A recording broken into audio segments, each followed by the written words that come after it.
Oh, Servati.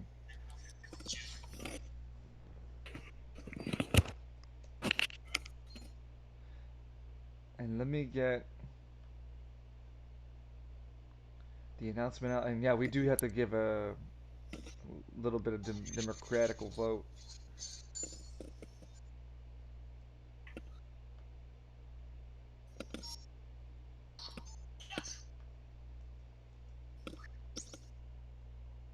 So, so, so. Okay. And while we wait for viewers to come, I'm just gonna do some last minute things in Realm of the Mad God. What's that? It's like Hades. You like it a lot. It's more combat centric focus than it is heist. In Hades? Yeah, it's Hades is combat and story based focused, but I would say Realm of the Mad Gods is more combat of the. I see.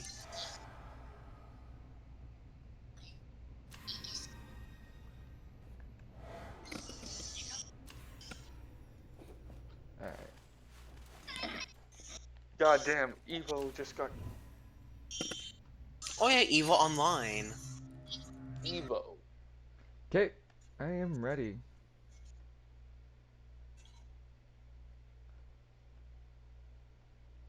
Oh yeah, it's Evo Online. Servati's Huh. waking up. My left foot fell asleep, Yeah, let's wait boys. till he wakes up. Cause I just woke up like an hour ago myself. I would sleep at like around 7 a.m. Oh my I woke god. up at, yeah. Woke up at like 12, fell back asleep, woke up at I think 3 something, and I went to Best Buy to pick up a new hard drive, and then I came back here at about 4-ish, had some food. My leg fell asleep. I even got a notebook just for up overarms, so I have something to write down stuff with. Wonderful. I like that enthusiasm.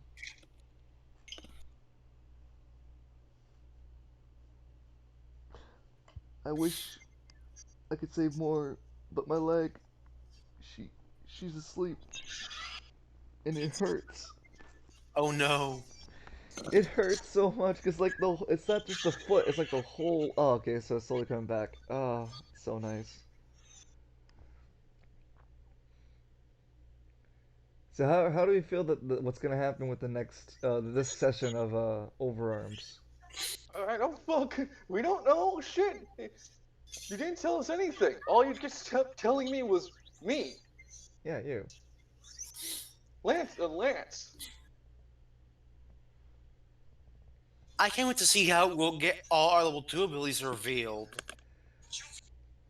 Like, in story-wise, I mean. Mm, I have some ideas for that. Oh crap! The one person shit that I didn't actually finish writing. I just Oh realized. no. Yeah, no. I'll spend this free time right now to actually like rectify that. Here's the GM sheet. Because as soon as you said ability 2, I was like, wait. Fucking Uh, Falcone. Hello, Servati. Well, on the screen, that is. Yeah, I see him. He's having some connectivity issues though, it seems like.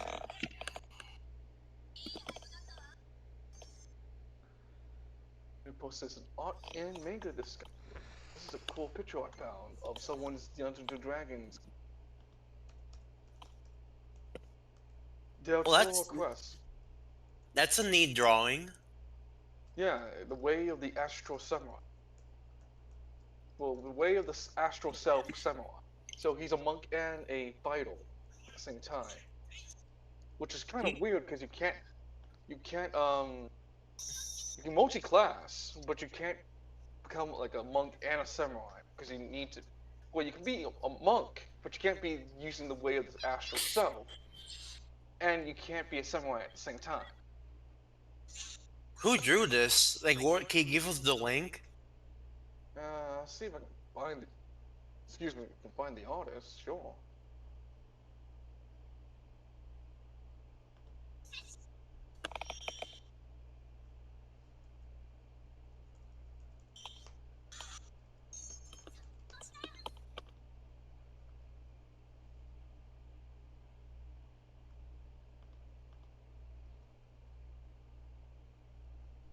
The guy didn't mention name to the artist.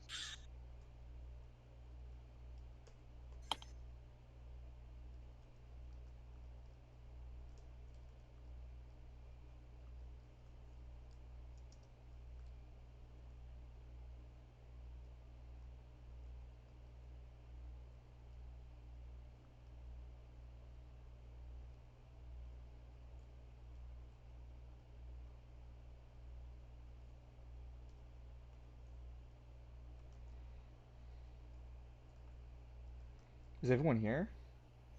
I'm still here. Oh, Yeah. good Okay. afternoon. Good morning. Buenos dias. I think they were all sleepy. I mean, I see Misha sleeping on my bed. Two of the people here just woke up. It's I raining almost, outside. yeah. It do be a lazy day, but what a wonderful day for it to be lazy and for some D&D. Well, Smile City, but do go on.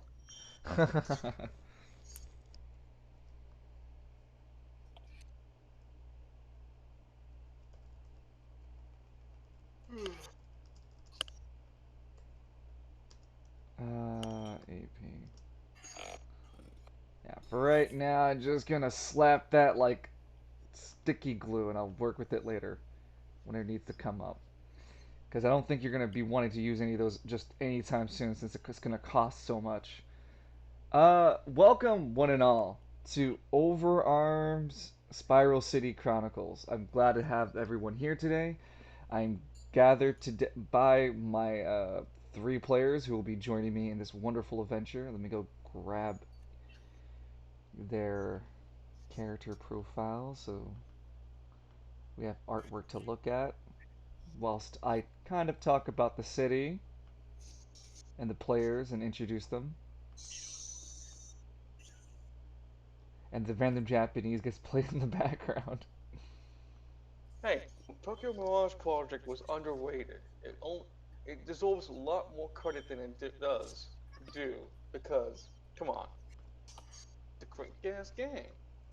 It was only because it was stifled because it was on the fucking what's this thing called? Were you? Yeah, yeah. Alright, so beginning with the roleplay, let's talk about Spiral City. Uh, 2,000 years ago, or something presumably close to that, a large meteorite had crashed into the ground, which would eventually become known as Spiral City.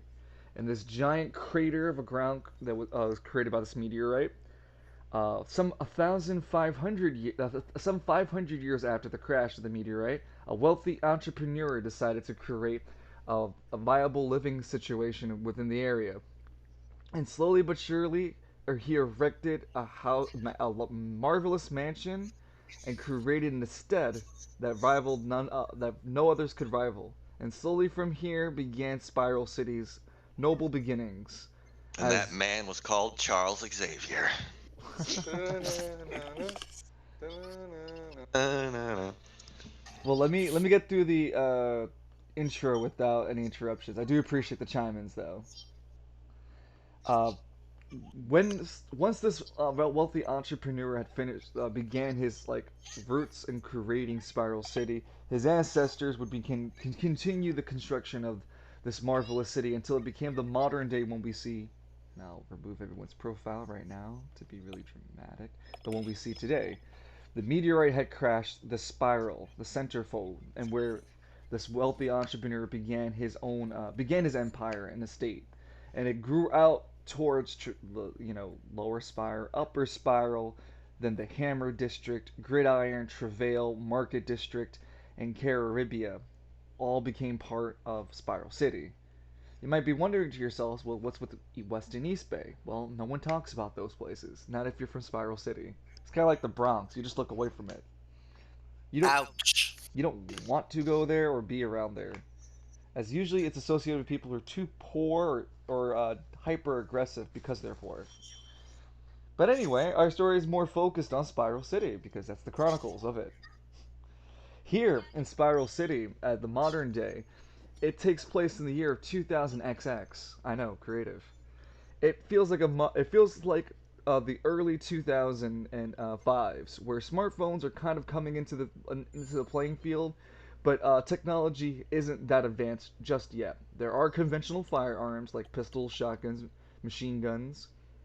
Um, there's electricity. There isn't any magical means for powering things in this universe, as far as anyone would know or has been revealed. So the only things that are really stand out in this universe is that a few months ago, for unknown reasons, because each individual is unique in that matter, certain individuals slowly began gaining something called anima. And anima is a spiritual representation of the user's manifest the user's fighting spirit, and it comes into correlation with their psychological image of themselves. So, several of these people gaining animas became known as the Heroes League and led by an enigmatic figure known as Plutarian. Oh, hold on. Just to explain to the audience, think of anima like personas or JoJo, or I'm sorry, or Sans if JoJo's Bizarre Adventure is your cup of tea. Mm-hmm. Yep. That's a great way of looking at it too, because animas can only be seen by other anima users, and they can only be affected by other anima users. Meaning, even if someone could shoot an anima with a gun, it wouldn't affect it, unless the other person was using an anima gun with bullets. But I digress. There is in Spiral City, as these anima users began to come up, a group became formed known as the Heroes League, led by Plutarian, and he is leading around other anima users in order to keep Spiral City safe. Currently, they only patrol within the Spiral, the Upper Spire, and the Lower Spire. But due to recent events that happened, which I'll get touched to, they are now expanding their influences across all of Spiral City. Now, the let's go highlight an actual group of player characters who are anima users as well, and their growth within Spiral City as they became more and more accustomed to their own anima powers. Let's go ahead and first reveal Lance McKinley. Lance, where were you a month ago, a Saturday? Lance was at a month ago. Lance was no, the bank was heist was 3 months ago, I believe. Yeah, it So was a a month thing. ago, Yeah. Lance. So yeah, Lance was at West Bay, where he Well, who lives. is Lance McKinley? Lance McKinley is I you're one of the mill heist. Sorry, someone's doing construction. Lance is your one of the mill kind of like punk who lives in West Bay. He has his own affiliations with some local gangs here now due to his past, but um, other than that, he's 6'1". His body type is very muscular.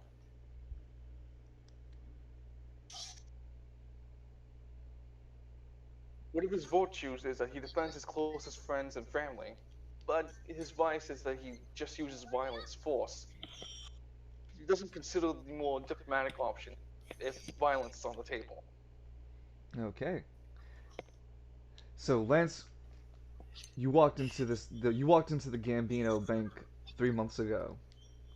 Do you remember why you went there and what happened? Lance went there to get a loan out to pay for some hospital bills for his mother. That's so sweet. Yeah, that's why he was upset, because, like, Anyway, let's not worry about that. What happened in the bank? Well, when Lance was there, he destroyed the door because it. Well, he was pissed off and he wanted to just break Well, let's something. be So more specific. The action. he ripped the doors right off the hinges and then threw them both inside the building. I meant the bigger thing that happened, not just what Lance did. Bigger picture, Dance. Come on. All right, yeah. Then when Lance was online waiting for the teller to get to the teller, suddenly out of nowhere behind them, a bank robbery started to call. This is when Lance met close with the anima user known as hang on, I got his name on my tongue. That's not Marco. Murdoch, I believe the name was. Uh, the user of freight train. Yeah, Murdoch. There you go, Mordog. Yeah, Loon said it too. But you guys came across well, Lance turned over, saw that a giant car had careened through where he broke in the rest of the door, and he would also notice that he was in the middle of a bank robbery, and that he was in the presence of multiple people who had powers just like him. Lance has a power of God's Rockabye. What does God's Rockabye look like, Lance? Boss profile looks like a metallic gauntlet that twists around from the hand all the way to the elbow, along Lance's hand, right arm. Okay, and what's his ability? Really good.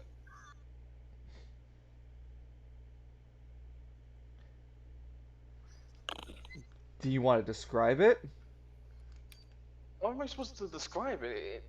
I only describe how it looks. Well, Well, you have a gauntlet. What do you do with it? you punch with I it. punch with it. He punches really hard, alright? It- yeah, man. You want me to give you, Basically like, an Star S- Platinum. without the accuracy bonuses to it. It's more like what if Star Platinum dumped all strength, forgetting to put any points into accuracy or speed. Doesn't have to hit every time, just has to hit once. Honestly. Well, when Lance turned around to focus on the bank robbers and realized he was in the presence of other anima users, he also came across Alistair Kayson, which we'll go and start introducing his character. Alistair, go ahead, let us know a little bit about yourself. So my name is Lunde, and my character for this campaign is Alistair Casson. Casey Casson, doesn't really matter. Mhm. But yeah, he's a college student who moved to Power City a few months ago because his ring was stolen. It's a keepsake from his parents. To describe the ring, it's you feel a clover, but it was a shield with a diamond in the center. Mm-hmm. And so during this bank heist, Alistair took the role of being keeping an eye on the rest of the people in there. And how is he doing that? What kind of power does Alistair wield? Alistair's anima is Showtime. A magician like anima, well, it's a master magician that can create portals. So you can make one and the other to reach places where you normally couldn't reach. Now he's thinking with portals. Wink, wink, nudge, nudge. When I give you lemons, you make lemonade. There was also a third anima user, but do you want to go over Ven, or do you want me to skip over and get towards Falcone? Skip him. Okay. Well, there's a third guy there, but he also slipped away with the rest of the crowd. This would be the first and only fight Lance would not kill an anima user, and that would prove to be a folly later on. But we'll touch that base as we get there. After the bank heist, the remaining anima users who stayed, which were Alistair and Lance, met with a police officer who also displayed his own powers of anima usage. Do you guys remember the name of this officer? Yeah. That'd be Steiner. Zenigata. Renegata, yeah. Wait. Yeah. Yes, Steiner Yanagata, yes. Yeah, I was gonna say Yana because I was like, wait, this is St. Lupin the Third. No, I think that's what the reference was. Yeah, I know. It is.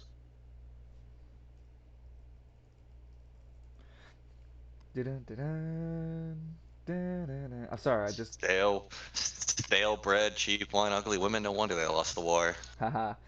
That sounds a really badass artwork for him too. So Steiner was the police Ooh. officer who came onto the scene and was going to be a form of your reinforcements. However, definitely wasn't needed as Lance and Ven pretty much handled the fight pretty well together. Steiner, off realizing that both Lance I, and Alistair were anima users, directly come over to her, directly enlist their help in order to assist and like he gave them his business cards and to reach out to him if they needed his assistance, as well as an opportunity to work with law enforcement to use their anima powers to help people. That would later come into their second mission, which would happen a month later, where the group was dislocated, and this is where we'll start to talk about where each of the players live. As the second mission, we'll start with. Well, I mean, I can't introduce Father Falcone just yet because he isn't made interest. He isn't known yet. So, Alistair wakes up a month later. He's been already found his own lodgings. And where does Alistair live currently? he lives in the Hammer District of Sprout City. Right over here. So what's so unique about the Hammer District, Alistair? Well, here is where a lot of crafters and inventors live. Seems fitting as my father was a big name in robotics. Mm-hmm. Mm-hmm. I think he's quite the known figure here as well. Your father even has his own workshop. Yeah. Not that your character currently had the chance to get there because there was a phone call that came for Alistair that morning. And then that morning was when Steiner had ringed you up and offered for you to come with him in order to help him with something that he was assigned some job he was assigned to do. Yeah, it was really crazy. First a bank robbery. Now I have to protect some figure in a park in Travail. Mm-hmm. But before you would reach Travail, Steiner would come pick you up and drive you over to West Bay.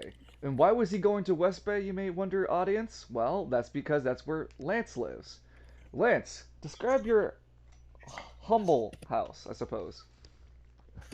Lance lives at a he lives at a small home. I'm trying to think like I want to put like he lives mostly in a rural area surrounded by some apartment complexes, but he's one of the few people who lives at his own house. Mostly run down front yard. It's he keeps it as best as he can clean, but crabgrass is a bitch. Okay. So as they pulled up to Lance's front yard, Steiner keeps Al. Wait, I think it was like Steiner kept Alistair in the car, or they both go into his apartment. They We, both did. yeah, Okay, yeah. So they both went, but I think Steiner just like made sure he locked his car. Yeah.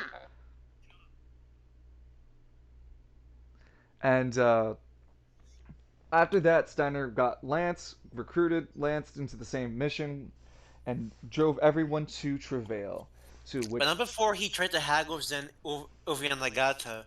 It was kind of heated, actually. Oh, I'm sorry. What happened? Remind me. But before we actually went to the park, Lance tried to negotiate with Zenigata, Yanagata, goddammit, for a bigger reward, and well, he is pretty tense, but the officer kept his foot down. Mm-hmm. Mm-hmm. Gotcha. And so the group traveled to Travail, which the ceremony was already going under price. Bonus points to who can tell me who was the name of the VIP. The Ranger. Yes. I almost said the Huntsman. Yeah, I think the Fallout fans are gonna get this. Hold on, I'm fixing my bed. Anyway, so in Travail there's a Travail Park, clearly. And that's where the ceremony was being held. There was an opening ceremony for a distinguished police officer whose name is known more by his reputation of the Ranger. He is a enigmatic figure who stands about 6'10", wears duster, black hat, and carries along with him his signature .45 Magnum revolver, otherwise nicknamed the Big Iron. He said it. Ah! So the crowd is here in order today to celebrate because he is a here. He is so one of the things that I really have to make mention is that each of these districts works kind of like that in real life, where the police departments don't really go out of their own jurisdictions and they kind of keep things clean in their places. So the ranger was being honored in Travail because he has worked in Travail's neighborhoods for over like 10 years and is being honored as uh, now the police commissioner of Travail itself. Big figure in more ways than one. Bonus 5 points. Who can remember the name of the secretary of Richard Turkey before when she took the stage before he did? No, you can't do that. You threw someone named Richard Turkey at me. I wasn't able to focus on anything else. I was giggling. Mayor Dick Turkey. I think because that guy was a dick. And pompous too. Yeah, and his liberal policies have taken Spiral City to the precipice of madness. So, uh, as the secretary Flame Wrath, she takes to the stage and begins giving a narration speech. Uh, you guys in the you players in the crowd are sitting amongst the audience and keeping eye on everything, strategically sitting yourselves around the location. There is Lance sitting. I think he was like in the far back, one of the last chairs, and he just like picked one, flipped it around, sat on it reversed. Alistair was more closer to the front, like in the center fold, and I know Father Falcone was at the front because Father Falcone was the only person sitting at the front with two seats empty next to him. No, Lance sat by him because he took the Lord's name in vain and Falcone got on him for it. Well, I think you walked over to him about it, but I digress. This is when Father Falcone would be introduced. A lone man sitting alone by not by himself, but like a man sitting in this crowd, but distinguishedly different from everyone because he has the father the appeal. He looks like a father from Christianity with like the black collar and the white thing in the center of it.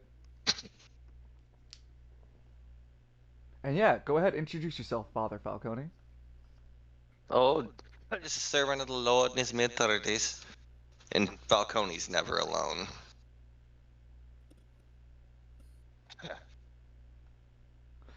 You want to talk a little bit about Falcone? Why he's sitting in the audience today?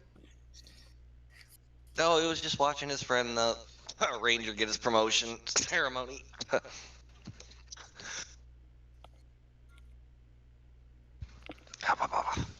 Okay, so you sat there in the crowd, and let me just cover Hell's Wrath then, because we weren't talking about him just yet. And then the ceremony gets attacked by terrorists. These terrorists, you guys would eventually come to know, would be the the Underpass Cobras. And they had 3 armored cars with mounted machine guns. 5 guys poured out of each of them, and one of them had like a really funky jacket that had Underpass Cobras on the back of it, and like a real jacked up mohawk and whatnot, and taunted the whole crowd as he would like basically get his revenge against the Ranger. Now, crowd, I'd like to tell you that the Underpass Cobras with heavy equipment were surely going to kill at least 2 or 3 people. No.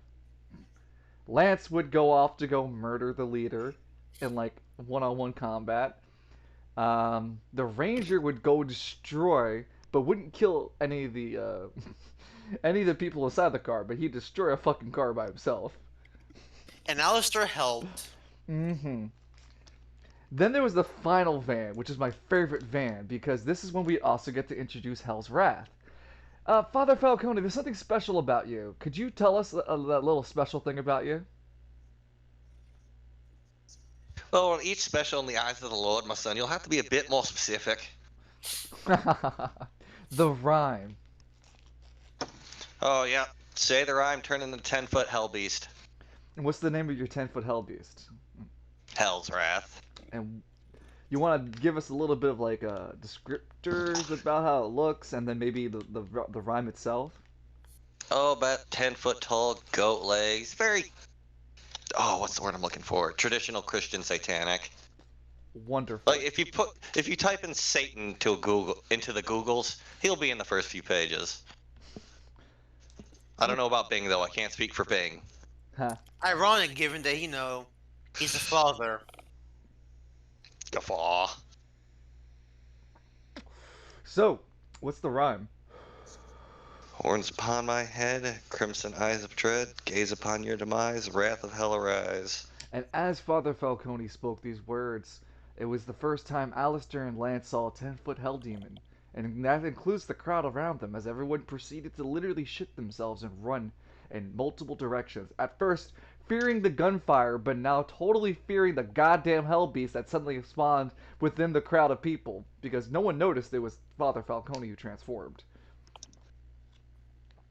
Save the other two anima users. Anyway, Father Falcone would proceed to go attack one of the vans, and as he decided to open the door, there he would meet another anima user, only by name of its anima power. Bad Moon Rising looks at Hell's Wrath. Ah, yes, a wonderful anima, and cancels his power. Oh, he And didn't then- cancel it. He stole it. Yeah, well, no, that's the thing. He can stop someone's power, then steal it. It's all about how much AP that motherfucker's willing to spend. But I digress. Bad Moon Rising stopped Hell's Wrath and then gave it to someone else. While this happened, Lance killed the leader of the Cobra Underpass Cobras. Alistair's making sure that the fleeing civilians are all defended using his showtime, making sure everyone's okay. And the ranger is making his way towards the final van that's being attacked by Hell's Wrath. Realizing the battle's basically lost, BMR is basically tries to use the Hell's Wrath in order to buy him time. However, this is when Father Falcone would ask me the wonderful question: is it still limited to the same restrictions? Which is yes. So, Yeah. So I just said the other rhyme to that asshole, turned him back, then turned myself back into Hell's Wrath and stared at him. That's my power. Played bitch. the Uno reverse card. the Uno reverse card of his power, to which BMR said, "Fuck it, I'm out," and left. Peace. As before he got a chance to escape, Alistair would appear and use Showtime, his power portals. To which BMR goes, "Ooh, interesting. I still have a way to kill the Ranger now," and opened up his own portal, set of portals using Showtime. And because he could open a portal, could see directly towards the Ranger and cancel the Ranger's Big Iron ability. Before he had enough AP to blow the Ranger away, however, he ran all the AP and he had to escape. Fucking AP is always the issue in this game. Isn't that what happened to Murdoch? We get to that when we get to that, alright? Anyway, BMR escapes. By the skin of his teeth. Honestly, I thought you guys would actually catch him, but that van did not get destroyed, which is all he needed. I'm sure we'll get him next time.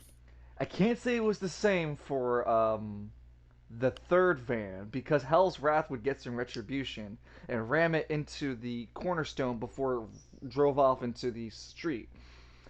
He then proceeded to rip the top off and throw each of the people out of it before finally escaping into the night as Lance and what's it called? Lance and Alistair stay behind and speak with the officers about what the fuck just happened. As Steiner's also there. It was a wonderful clusterfuck. Then, No, go ahead. Uh, that almost what turned badly once Batman stole Alice's portals, but luckily, it didn't turn out to be a disaster. Again, AP. Who would have thunk? Certainly not I. After that, Steiner recognizes the unanimous effort, like the ability within Lance and Alistair, and in order to and recruits them, offers to recruit them into Travail's police department, and leaves it as a suggestion for them. Uh, this would later come back as a direct invitation from the Ranger himself to both Lance, no, to Lance, Alistair, and Father Falcone to make their own squad of Anima users. And that would be today's sessions what we'll talk about, but we'll get to that when we get there. We're not done yet with the recap. There's a whole lot of Don't recap. skip the present. Do not skip the present. Yeah, no, we got a little bit of like a trail to go through. So It's a quite a bloody trail, where I'm concerned. well, hey, I mean, like, I want to make sure that the audience knows everything's happened to the players before we begin. So No that way, worries. yeah, They need to know everything because we got a lot. exactly. And it's so exciting for me as a dungeon master, like the game master too. Like we got this far, yes, and I want to get further because it's gonna be even more fun. Anyway, after they dealt with all the shit in Travail, the party decided to disband and go back to their own places for the start of a new month. Lance went back to West Bay. Alistair went back to Hammer District, and Father Falcone stayed in Travail because he owns a church there. Father Falcone and Alistair both begin to do their own things, as in like Alistair went to do janitor duty to get some money, much needed money. Father Falcone opened his church in order to create something called Order. Who wants to give the tutorial about Order? Whoever does gets 500 gold getting it correct. The 500 credit for getting it correct. Order and chaos are the two pivotal things in Spiral City. When an area has more order than chaos, it is generally seen as a clean, happy location that is safe for people to be around. Example, such a location would Spiral itself fit the order, where all the more well-to-do and handle people fit around. A location with more chaos and order tends to be a location like can't say the name, Caribbean? Caribbean. Caribbean. Well, it has more chaos than has order. So you tend to see more criminals and, you know, violence activities happening around the location. The players, such as us, have the capability to either raise or lower these two things by doing certain actions. And we'll get to that in just a moment. Otherwise, Lance, here's 500 credits. Congratulations, you got it correct. I'm gonna try to make that as a more of a thing, incentive for you guys to remember stuff. Hold on. Wait, credits have actual currency? Yes. No, sorry. Yeah, because we called it. Wait, I rename it to credits, or did it recall it gold? You kept calling it gold, so if you changed your name, I didn't know. No, I'm thinking about Yokai Hunter Society. Never mind. We keep it gold. So yeah, you just got 500 gold, Danny. Nice. Yeah. All right. The harder the recall question, the more the reward. But that was a good first one, Dance. I'll continue to reward those out as we continue the roleplay to see how much you guys are paying attention to stuff. But I do appreciate that you did pay attention to that, Lance, and you are correct about everything you said about order and chaos. So I don't really need to go over that as Father Falcone begins to generate one order in travail, helping the general populace becoming a little bit better by opening his church and running a soup shop. Then we go over to the Delicious. hmm? Delicious. I love soup. Delicious. Now Yeah, I think Lance still has his soup. Yeah, it's It's we like in don't. game in real life, months old. Yeah, I was gonna say we also don't have an expiration date on things because I don't play that kind of like realism. But if I No, no, if we I ain't doing that. if I must, I will. For what? Well, let's say for example, Lance keeps that till endgame. I'll look at you like, no, you had that since the beginning of the roleplay. Now you want to eat it? no, I don't want to eat it. Oh, I lied. I don't want to fucking eat this. I'm gonna chuck it at the boss over there to instantly kill them. It's fucking. Yep. You know, It's like the Water fish egg. bone from Space Quest. no, more like the rotten egg from Resident Evil 4. You throw it at any enemy, it kills them instantly. All right, so let's That's how get we back. beat God. Let's get back on track. We're not at God just yet. So, um, during so after this attack on Travail, right, the terrorist attack, I had previously mentioned about the Heroes League. Now, the Heroes League had been kind of definitively defined before the Travail attack, and I kind of ad-lib skipped it by accident. This because there's a whole lot of things that happened. The Heroes League is essentially a privatized a group of anima users led by Plutarian, a anemic sort of Superman-like figure who kind of parades only around the spiral, upper spiral and lower spiral. Presumably, there have been their own types of crimes that have been going on since anima users have become up the rise, and Plutarian and his men have been able to handle those issues. The players aren't aware of what's going on because the spiral keeps itself to itself, other than periodic news broadcasts that happen, which there's only one sort of news broadcaster currently in our roleplay. There's going to be more, but currently the more uh, Noticeable. noticeable, I guess, yeah, the most radical and noticeable one would be the Box Network. Yeah, we know what we're doing here. Anywho, um, Plutarian would announce earlier in the roleplay about the Heroes League expanding to the upper and lower spires, and that he'd be actively recruiting. He'd even send recruitments to the players after the Travail incidents as an open invitation to the Heroes League. The players, all players, unanimously agreed to ignore it. In the name of the Father, Son, and Holy Spirit. Go fuck yourself, my son. Something like that, yeah. Yeah, something akin to like "go fuck yourself." So, um, Lance during the travail, during everyone's kind of downtime, decided that, oh no, you know what, Lance, go ahead and describe what you do. What? You don't remember what you did during your downtime?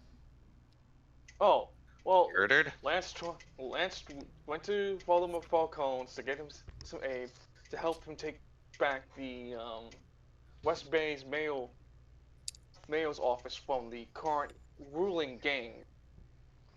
They And call this the is Jedi. where No, wait. And this is where I'm going to get a chance to really talk about West Bay. Now, you see, West Bay and East Bay are out there for a reason. The Spire itself is only actually limited to Gridiron, Mid-Market District, and Travail, and Caribia, and Inner Spire, Upper Spire, and the Hammer District. Literally, West and East Bay are too far from the city actual to be considered part of the city. However, it seems like there's some reason that keeps like the resources from both of these locations pouring into Spyro, regardless of the proximity. Meaning, the Spire and the people who reside in it treat West and East Bay like shit, whilst siphoning resources from them. Why and how? Well, that's just part of the ongoing shit that is Spiral City. Anyhow, West Bay has been infamously known to be ruled by gang members. Like, literally, their city hall is usually captivated by some sort of political gang. For one time, it was held by a string of very powerful Yakuza members who then got overthrown by the current ruling gang, which is called the X-Laws. Each of these kind of gangs are. X-Laws. Hmm? X-Laws. I said X-Laws.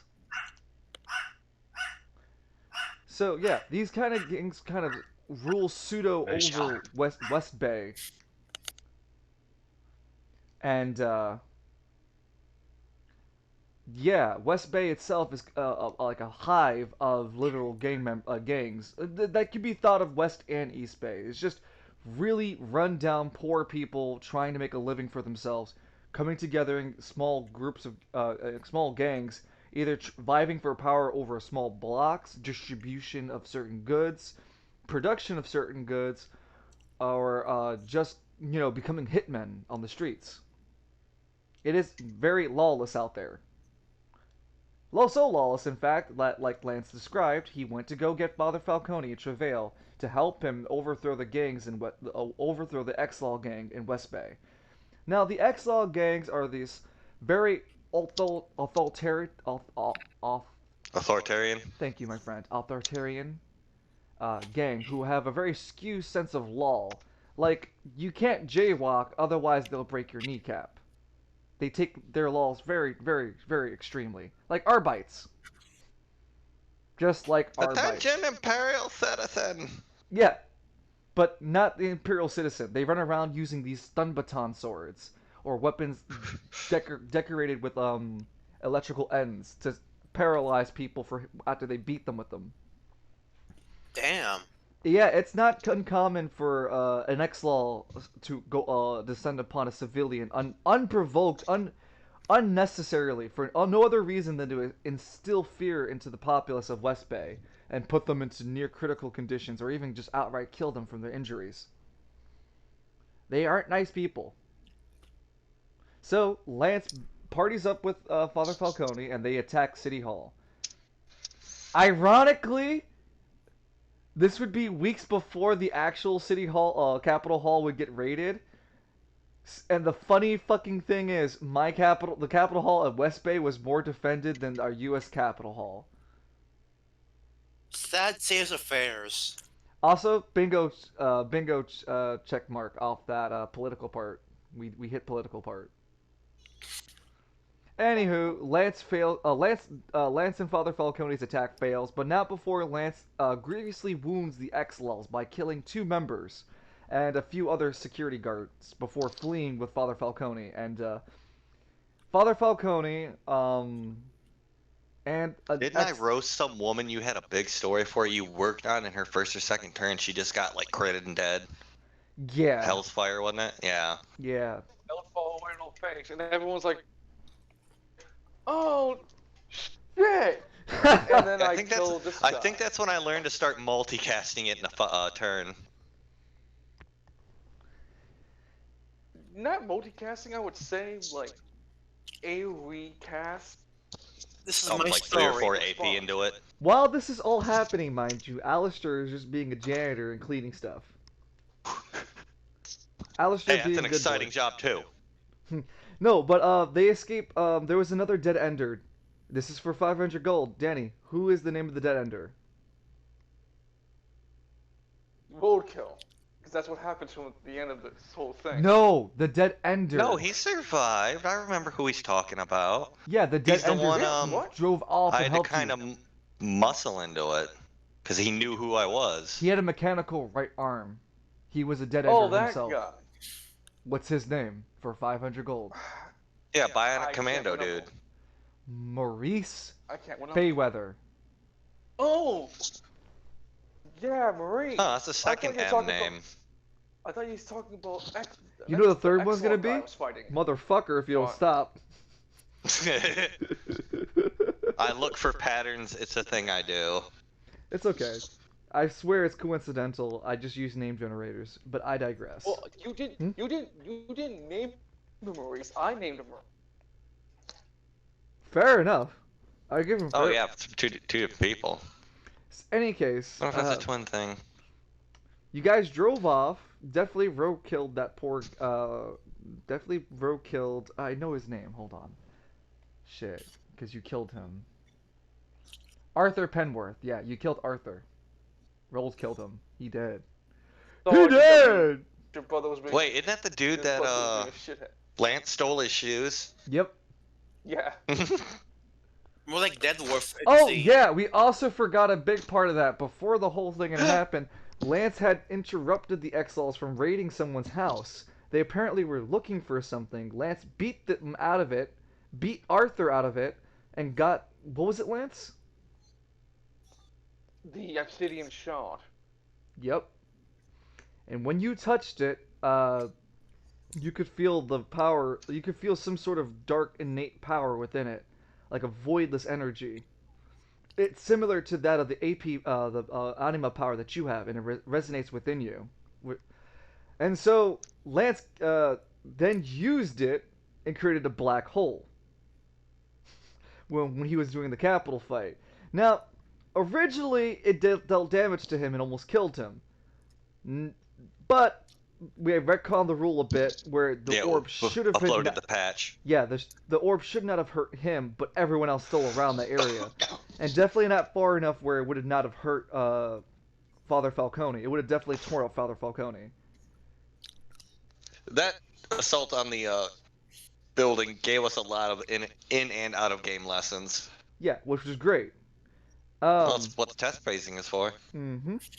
After the failed assault, Lance had generated -50 chaos outrightly for attacking a federal building. His intention was to remove occupations of a gang, which if he was successful, would have been a +50 order, tilting the negative.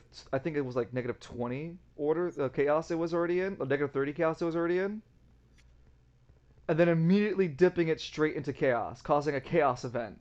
Now, when any place hits -50 or +50 once during once a year, they can generate a chaos event or an order event. Chaotic events are not good things. They can range from anything being apocalyptic that I can think of that can spread from that one area and begin generating chaos to other areas. I don't want to give examples because then it's like, if it happens, like, oh, you talked about it before. Just think of them as not good, very bad, no, I don't want this to happen kind of deals. Like a Final Destination movie. The wrong. only thing I can really describe one to be is the current one that's coming up because it's the most obvious one. There was a news broadcast by the leader of the X-Laws. 500 gold to anyone who remembers the name of the X-Law leader.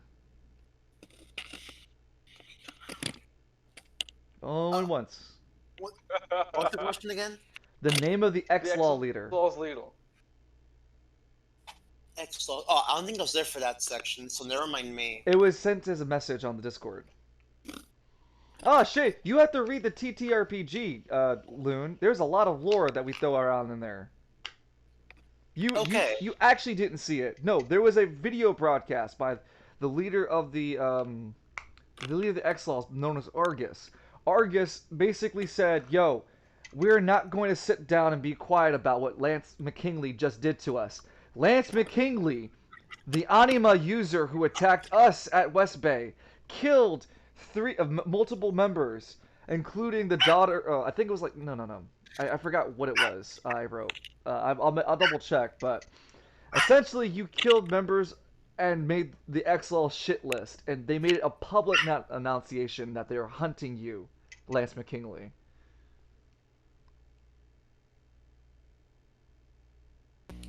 So the closest chaos event you can think of is Manhunt, a single organization, now with the resources, sudden resources, wondering where they got it all. -5 chaotic event might do it, but have the resources now to hunt down a single player, Lance McKinley. This manhunt event won't end until either Lance defeats the X-Laws in combat or defeats enough of them to stop the event to pause it, or it continues until Lance is defeated. Meaning Lance can continue to run away, but the chaos would continue to generate. as the Exiles would continue to get more and more emboldened. But hey, that's not here yet. That's just an example of what a negative 50 chaos event looks like. The Gridiron also had an example of a negative 50 chaos event. The prison riot. Because that was the next thing that happened.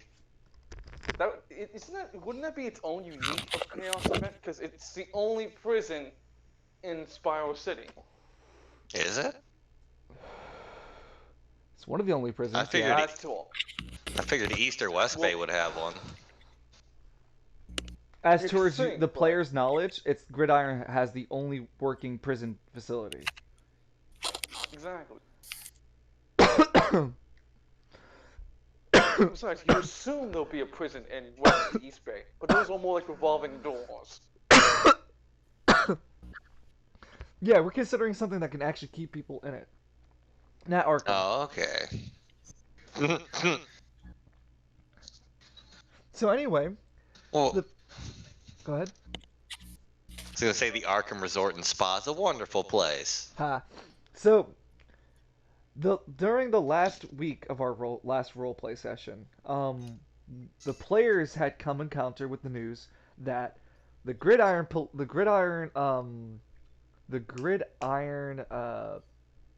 Prison? yeah, the Gridiron prison has started experiencing prison riots, and that the prison inmates were going to already overthrown the security guards, looking for their demands, and the event was threatening to spread across all the Spiral City.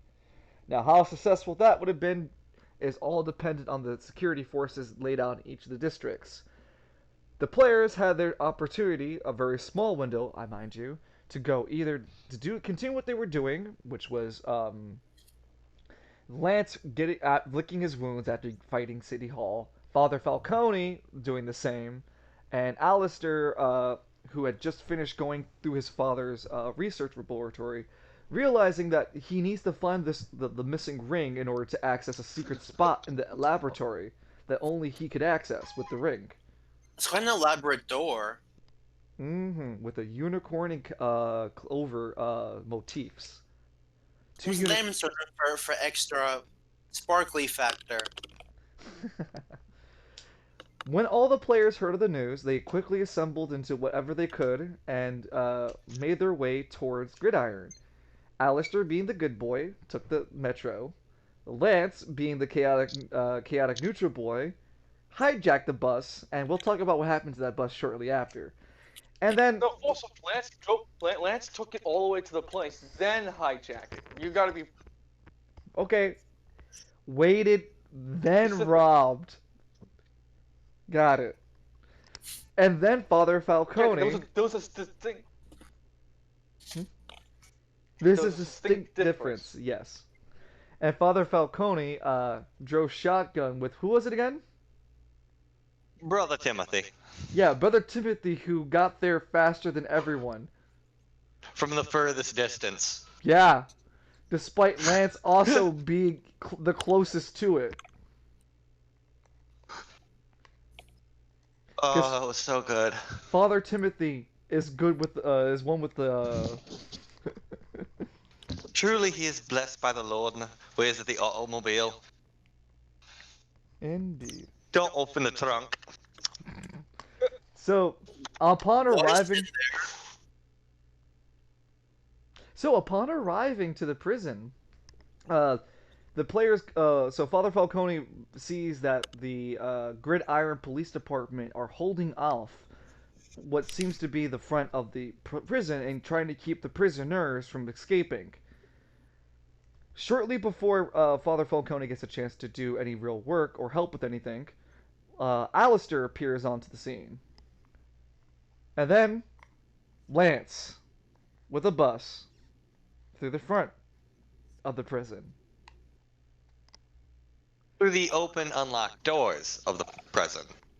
Yeah, who also forgot he had his seatbelt on, had to fickle with that, and then had Alistair pull him out of the burning bus because it was going to catch on fire and explode. Which we'll get to that when we get to that. What? I didn't say saved my nothing. life.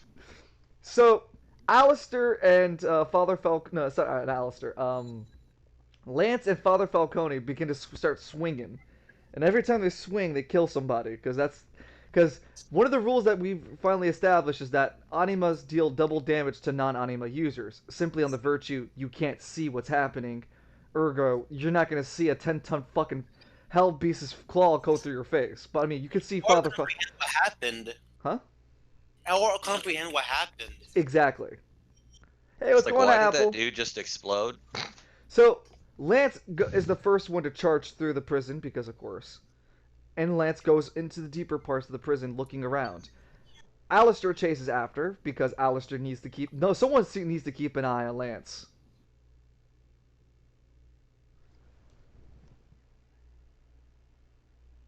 He's doing another clan war for Mario Kart. And Father Falcone is taking his time with the remaining prisoners to make sure they're all, nice and dead before having a bus explode on him. To which there's the bus being exploded. There. We made it. It just keeps That's not what I was escalating. excited about in the present scene, and you know that. I know. Oh my god, is that a smokable pipe? Yes, it Why? is. Are you gonna buy it? I'm really thinking about it. Mine's on its last leg. And if I'm gonna smoke, You might as well be in style, right? But I digress. damn right. So, back to the prison. Alistair and Lance both come across basically a hippie. Who remembers the name of the hippie? I do. Son. Yeah, yeah. Only know his son. He didn't want to give us his actual name. Sun sat there in the prison, nonchalant, doesn't even seem aware that the riots are happening, and then asks the players to be freed because hey, wait, if the riots are happening, shit, well, let me out too. The players, Lance doesn't want to release Sun, but Alistair takes the responsibility of releasing such a heinous criminal for the only crime of smoking smoke leaf. And to be fair, he actually had to ask to be freed. Yeah, Sun did ask.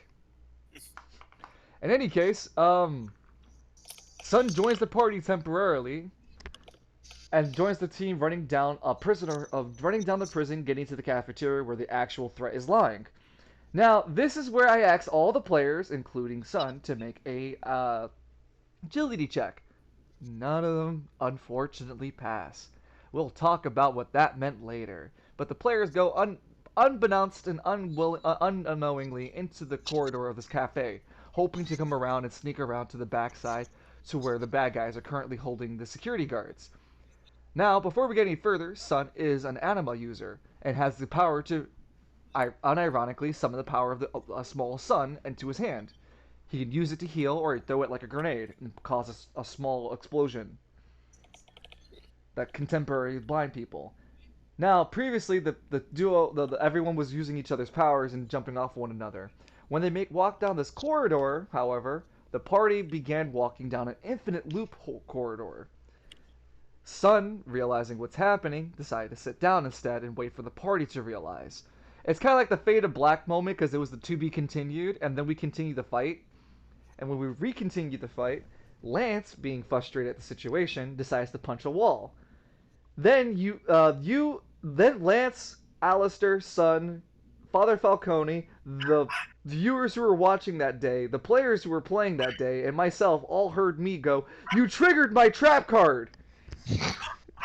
As I introduced the chain reaction feature. Who remembers that feature?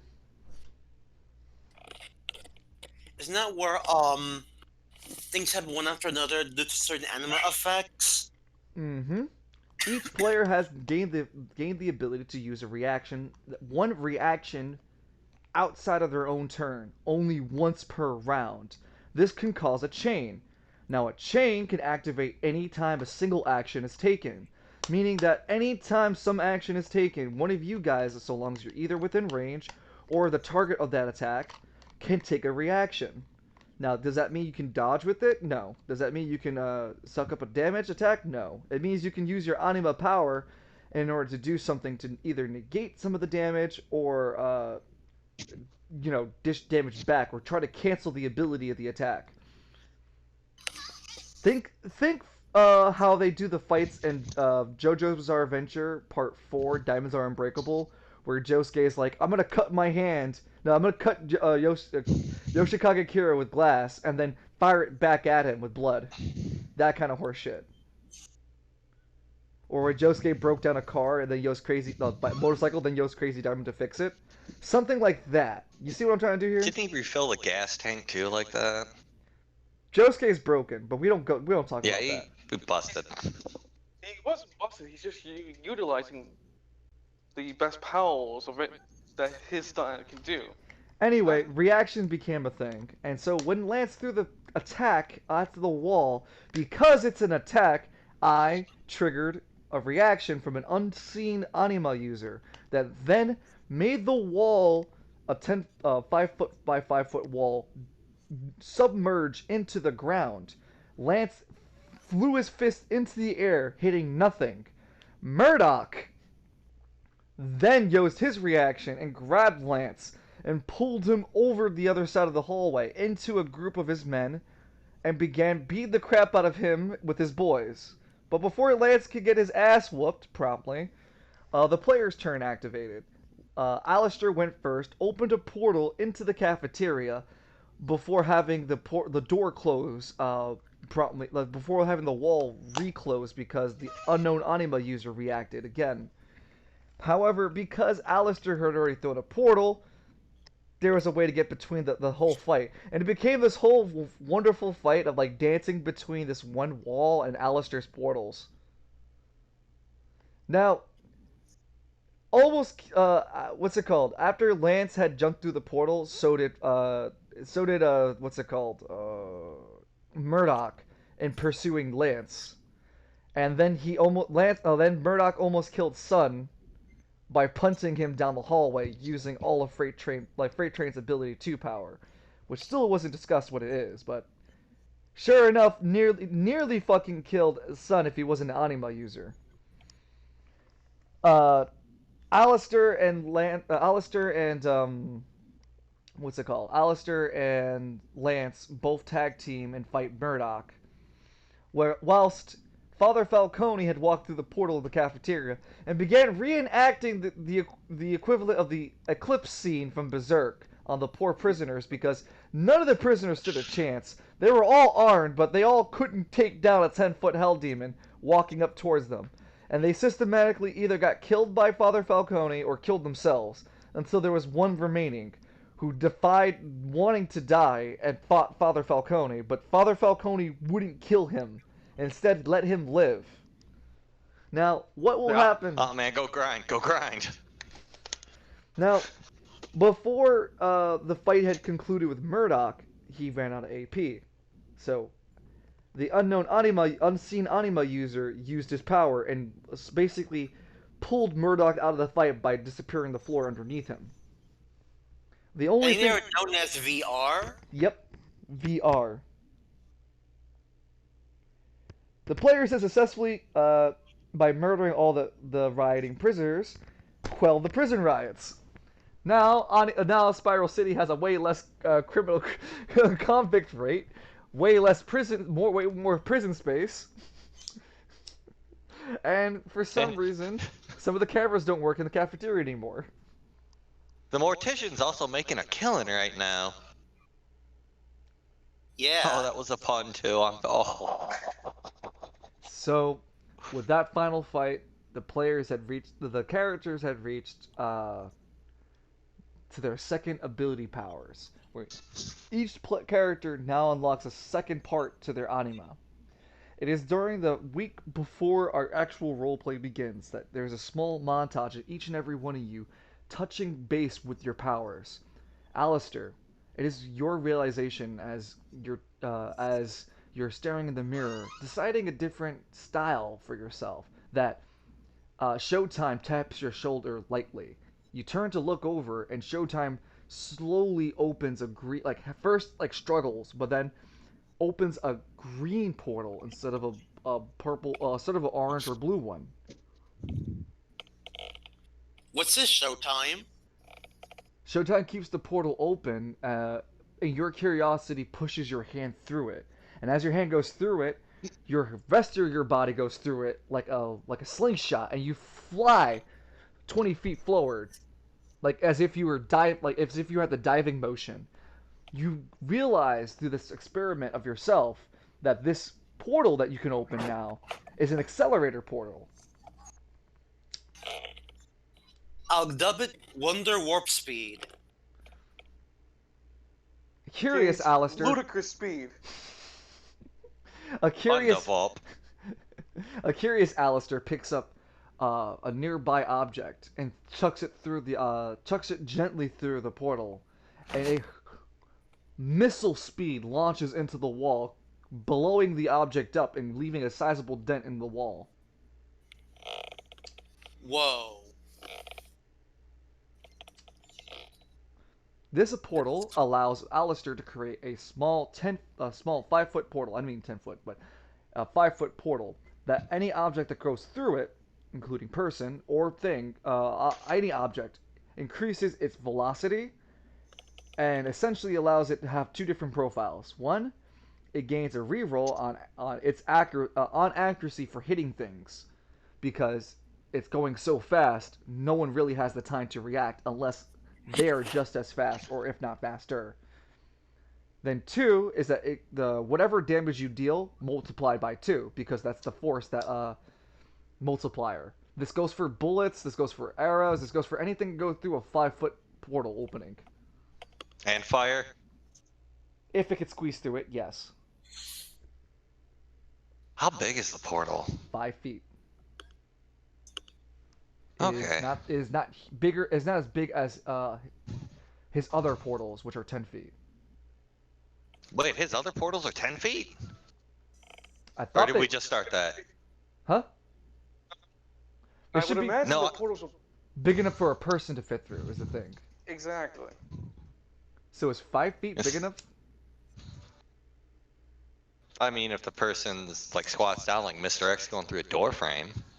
Yeah, like the size of a portal, like from Portal. That's like 5 feet, right? 6 feet or something. It's big enough. You know, it's a popular enough game, I can look that up. That's one, and two. It typically takes over one tile anyway, and each of our tiles is like what, 5 feet, square feet. 5. Yeah, they're Yeah, 5 so- feet. So yeah, his portal. So the portals are. So that means your green portal is 3 square feet instead. It's not supposed to be big enough for someone to go through. It's just big enough for objects to go through. I see. Well, Hell's Wrath can just fit his mouth through.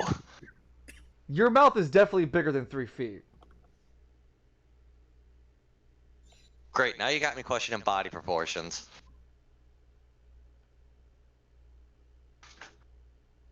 I'm sure we'll hatch it out when we need to use it. Yep, yep. Yeah. So, the camera panels over throughout the week to Father Falcone, who is in middle of prayer. You're sweating profusely. There's a deep sweat breaking across your entire body. You're alone in the cathedral. The fire. There's only a small source of light, which is the altar in front of you, and a set of few candles that are lit. All around the cathedral is dark, and Father Falcone's muttering a prayer, only to himself. It doesn't seem to be anything other than a nursery rhyme he perhaps heard at his youth. It doesn't seem to be an actual religious one, as it has no effect to whatever's going on around him. A dark aura begins to mist and merge around him, and the fires of the candles go out almost in a instant, as the darkened silhouette of Hell's Wrath can be seen. The shadowy figure takes over Father Falcone, as you now gain your ability 2, which is improved Hell's Wrath form. Each of your regular abilities can now be casted at ability 2, with an empowered effect, just costing more, is all. Yeah, that's So right, because we talked about it and really couldn't figure how to improve them beyond what we had without now. like, going overboard. Yeah, for it now. And finally, last but not least, it's Lance. Lance, you're at home. You're not at home. You're at the gym. You're at after hours. No one else is here with you, and so you get the full opportunity to use whatever the whole gym at your suit. You've already done your pre-workout, your full workout, and you're at the final stretch of your workout where it's a punching bag. Today you decided to use a heavy stone set uh, punching bag and are just wailing at it trying to break it without using God's rockabye. And every time you throw your fist, you feel momentum slowly build up in you, and a small goldish aura starts to build across your chest and your arm where God's rockabye grows. And you pull back your fist, and you unlock your ability too, God's roulette, an ability where you are able to tap into 3 different types of martial arts skills at a time. You can only tap into one ability per AP2 usage, but you can use any one of the 3 martial art powers. Now, you begin with Ball Buster, a very devastating kick that done to melee characters can also knock them prone. You get what's it called? Dragon Kick, where you can launch a character up to X feet, where X is your power dice. 12 feet. Huh? My power dice is 12. Yeah. X is the where X is your power die, so 12 feet. You kick someone up to 12 feet away.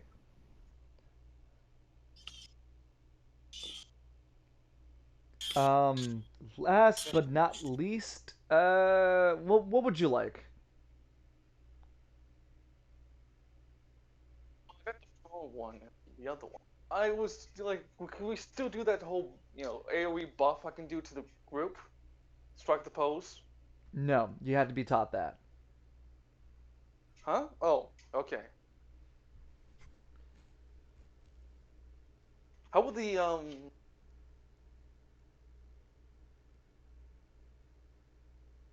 Ball Buster, Dragon Kick?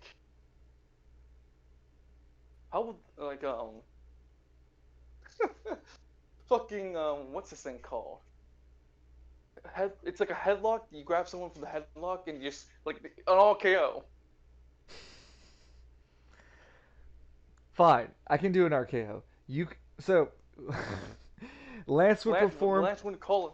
Yeah, Lance when activating AP2 can use the RKO, where Lance would shift to up to 2 squares towards the enemy target. If you're within an adjacency of him, the target, you then shift another 2 in any direction you want, performing the RKO, because your character is then jumping in the air, holding the enemy in RKO, shifting wherever you want to land, and when you land, you immobilize yourself and your opponent.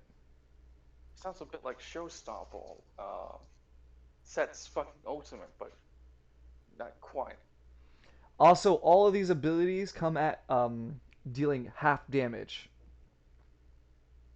But Except they the do ball. status effects, right? Yes, the ball buster can cause stun if male target. The dragon kick can knock away for 12 feet. The 12 feet, and I meant the like arc. reducing dice and whatnot. Because they have those kind of status effects in the actual board game. No, you're not getting that kitted. I already learned once enough to give you what you wanted. Other martial arts can give that to you, but not now. And again, that's a mechanic for you to learn, continue to explore Spiral City looking for more. Now, are we boys ready for the first week of the actual roleplay?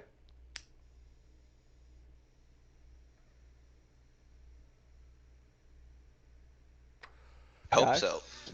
Yeah, right? I was like, am I the only one talking? Oh, I'm sorry, dude. I just kind of this whole pre-ramble just took all the wind out of my enthusiasm. That's all. Well, I had a quick follow-up. I ended it quickly. no worries. Yeah, dude. I do want to add something. Yeah. Because I heard part of the conversation, you kick somebody in the legs, it'll work on anybody regardless of gender. Just to let you know. Give him the. Ball buster. Yes, it was just a nod to the game more than it to being a sexual thing. But yes, I do understand that kicking anyone in the nuts. Oh, even in the game, if you do a ball buster to a chick, it still stuns them. Also, Oh, thanks for okay. Well, reminding then me. never I mind. gotta finish God Hand. But anyway, back to overarms. I'm ready. All right. So, if we're all ready, we begin. I think it's May, the first week of May. Spring is around the air. I mean, hopefully spring comes sooner in our world too. But spring is in Uh-huh. Spiral City. Um, the very first bit of news before we begin is that the public announcement made by Argus would be made now. Heroes League would make their announcement now about how they're expanding their units and forces across all of Spiral City. So you guys can now expect to see in some of your missions, uh, you may come across members of the Heroes League. And I think that is it for news so far. Now, how would you guys like to begin your role play sessions? You guys, as always, have the option to do whatever you wish during your week. You guys all have one AP action per week that kind of signifies what your character's interested in doing throughout the entire week of interest. It could be anything from doing a simple job, which you all are now employed by Travail Police Department as their own Anima Squad. You mean Spiral City Police Department, not Travail? Huh? Will Spiral City will, will not part of Travail? Will more like all of Spiral City Police Department, Anima user task force? Kind of weird to have only Travail to have a Anima user when the whole city is under plagued by criminal Anima users. It goes back to the original point that I made previously that each district works for their own interests. Yeah, but you changed it when we were offered again by um Yadagata. Like, oh, hey, the whole be part of the this task force for the city as whole. Eventually, maybe, but first you would have to prove yourselves through being Travail police officers first. Oh yeah, because one of the fucking players is pull this away from fucking Travail. Just make him a fucking member, apparently.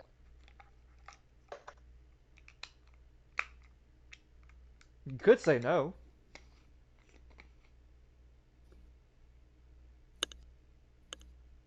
You could say no, Lance. I know I could say no. So will you, or will you Anyway, continue? Lance will work on this week with fucking Yadagata. He's gonna call Yadagata to ask him for help with Loyal because he has that damn case to deal with down the month. Yo, bro, I gotta lawyer up, man. Okay, well, thank you for rudely inserting what you'll do. We'll follow you up in just a second. Alistair, Yes. there is Hmm. some things that we need to address with your character too, don't we? Yeah. Alright, let me go get. Would you like to start describing some of those things that I know that or we've discussed? Yeah. It'd be the So morning. We'll say that Oh, scrap. this is the morning of Alice, like the morning of your week, where if you've finally finalized yourself, if you get what I mean. yeah. So Alistair's been in Sprout City for a few months, and thinking about how sometimes clothes get roughed up in previous fights, makes him for a new look. Since, new place. He's trying to come into his own as an anime user, and he's been thinking about what he can do with Showtime. So I think he would like to go and explore the Hammer District, see if he can get some tools, see if anybody knows about animals, like I don't know, anima equipment or stuff like that. I mean, surely Wonderful. if we can like wield a shotgun, can't our anima wield something similar as well? Oh no! He released God's hand. Suddenly he pulls a pistol. Oh no! He's got a gun. Basically, yeah. It's cartoons. Sorry, I'm just taking the picture of the very. I'm getting your token ready. Oh wait, I gotta re-download it. Son of a bitch, because I don't want that border tint to be. Yes, black border tints. My need for black border tints. Um, eh. Upload, choose file, butting, patong, and then I go over to your profile. Alistair, edit, remove, click to upload.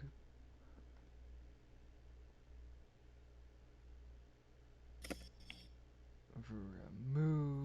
If you guys can look at Alistair's token right now, not token, if you guys want, you guys can see, now you can see his token on the screen, but I'm going to remove it shortly.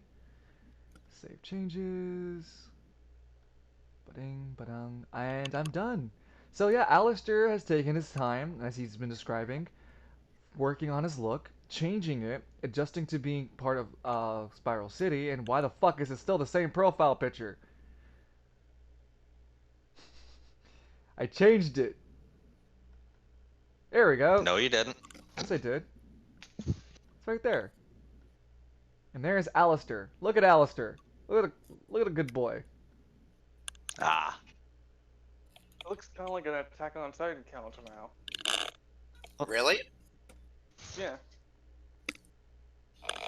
I don't know. I really enjoy the new look. And as Alistair fixes up the little bow tie on his neck, what was it that you wanted to do with them again? I'm sorry. I had to get the token already. Um, start exploring the hammer to see if you can find any tools for showtime. Ah, going down the Hammer District. Wonderful.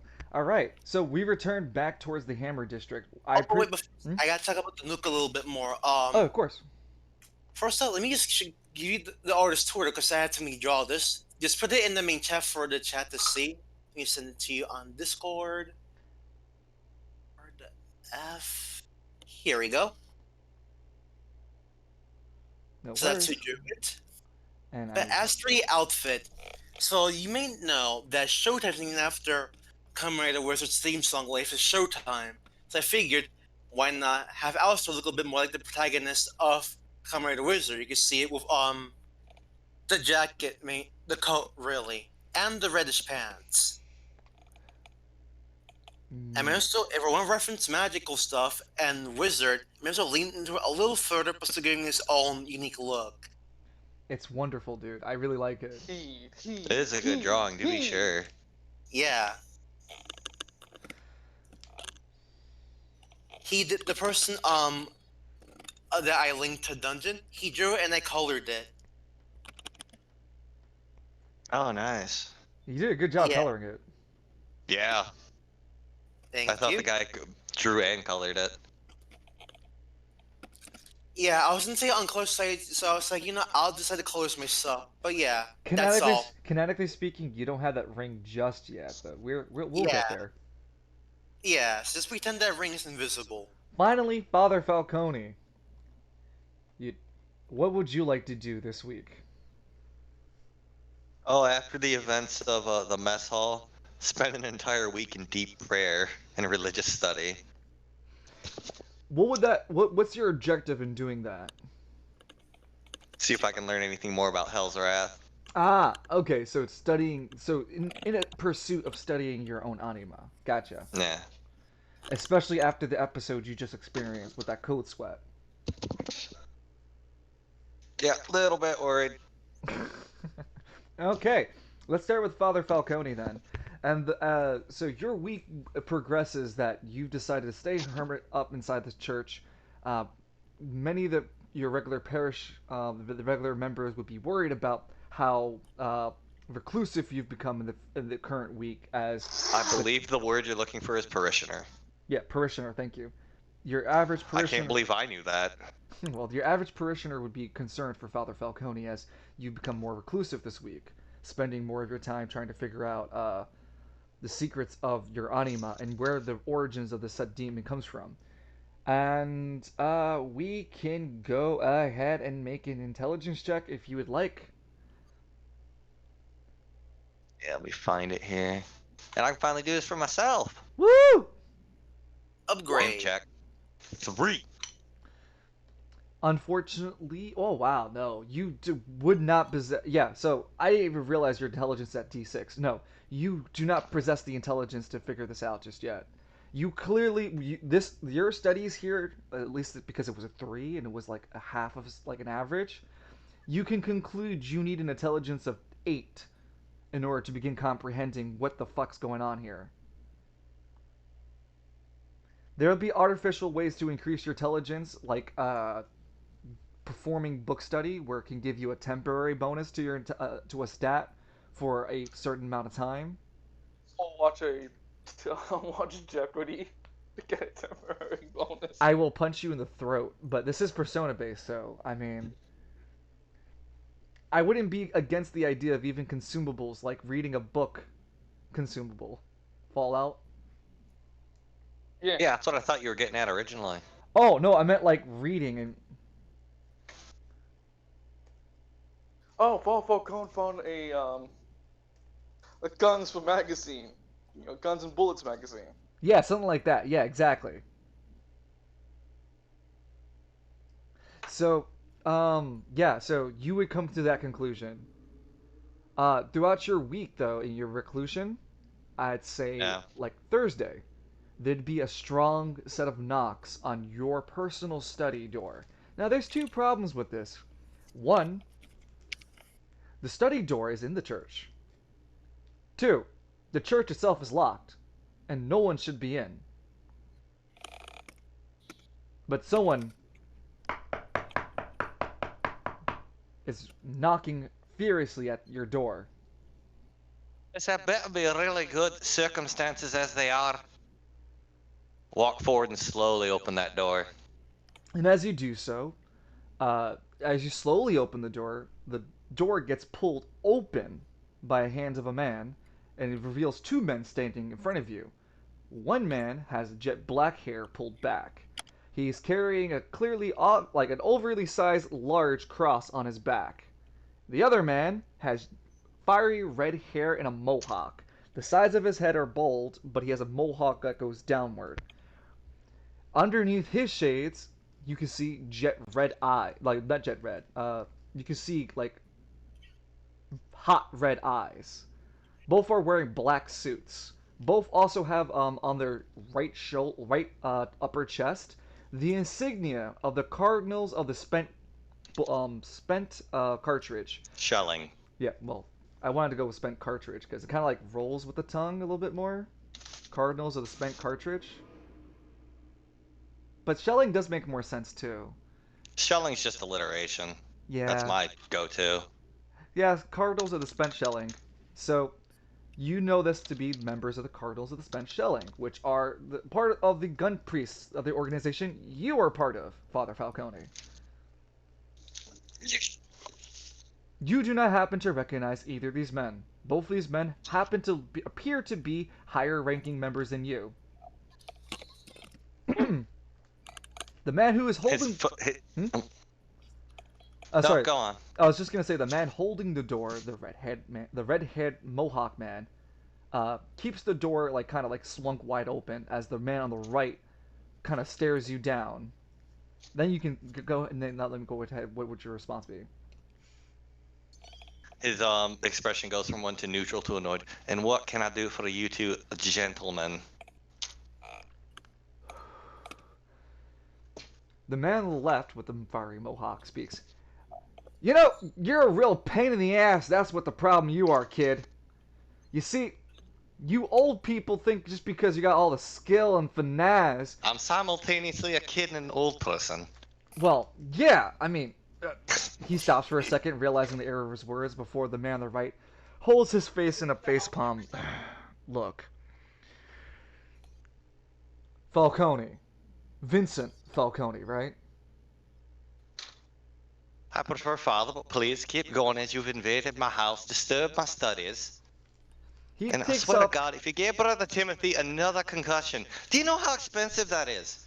I'm a church, not a hospital. As Falcone is going on his rant, the black-haired gentleman pulls down his glasses to reveal a set of fair blue eyes and a skin complexion to boot. That's a skin complexion of like fair skin, like as if this he's been under the sun for a few days. He looks at you with with an apathetic stare. Vincent, you're a pain in the ass to keep an eye on, like my associate just said here. Can we step into your study? I don't like speaking in the church in front of God. And he looks over at the kind of like image of would be like, I guess, Christ on a cross. We really haven't defined your religion, but I'm gonna stick it to Christianity for now. Oh, we'll get there when we get there. Don't worry about it. I got a whole plan. Cool. So yeah, Hold on. Falcon looks at him. Yes, we'll go in the one room in the church in the house of the Lord that God doesn't pay attention to. Come on in. the fiery-haired man on the left pushes past you, purposely shoving his shoulder to get past the room. Nice room you got here. Looks around. Nice as in nice and run down, I suppose. He looks over at some of the stuff in the study. The black-haired gentleman makes his way in secondary, purposely not trying to run his shoulder through you. Before closing the door behind himself. Now, Vincent, you must know why we're here. The man turns to face you. Oh, clearly to criticize my interior decorating of the place you all gave me, by the way, so way to insult yourself. Who is the Ruglat? The red-haired man points the finger at himself. I gave you this place? Because if I gave you this place, you made it a shit place. You as the organization. Oh. Good lord, laddie, are you daft? You remind me of someone I know, actually. So,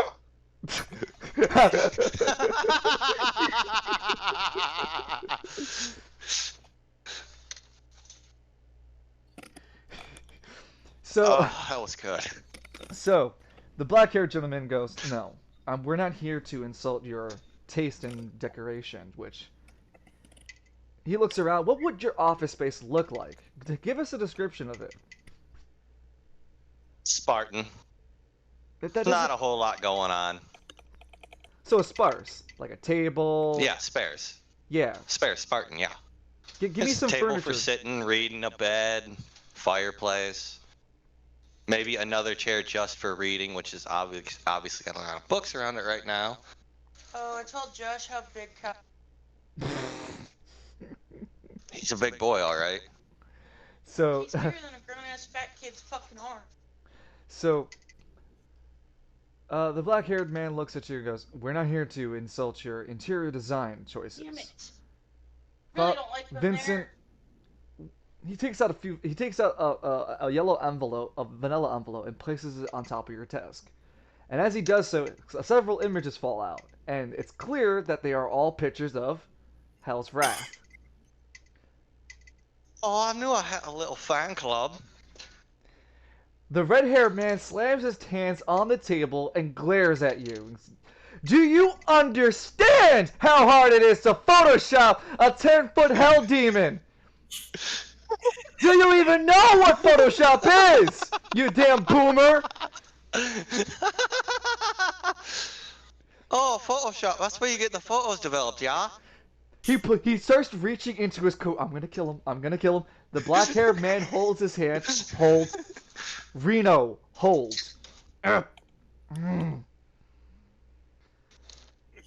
Now the man with the black-haired man has with his blue eyes. It suddenly has like a sharp light that goes through it.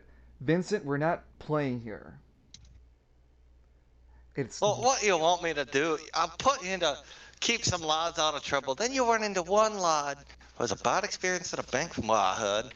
At a fucking thing at a park that I didn't even want to go to. I was at 11 in the morning. You know how tired I am? He doesn't seem swayed by your excuses, that the man just stares at you. Vincent, you're not allowed to use your powers until you get a better control of them.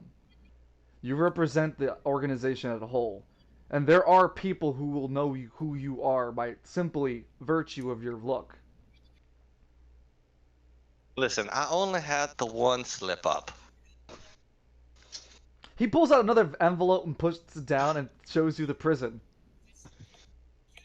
Like I said, one slip up. And no, half of those aren't even mine. They killed themselves. You can't blame me for that. And we still can't find the remaining survivor. Lord knows what happened with him.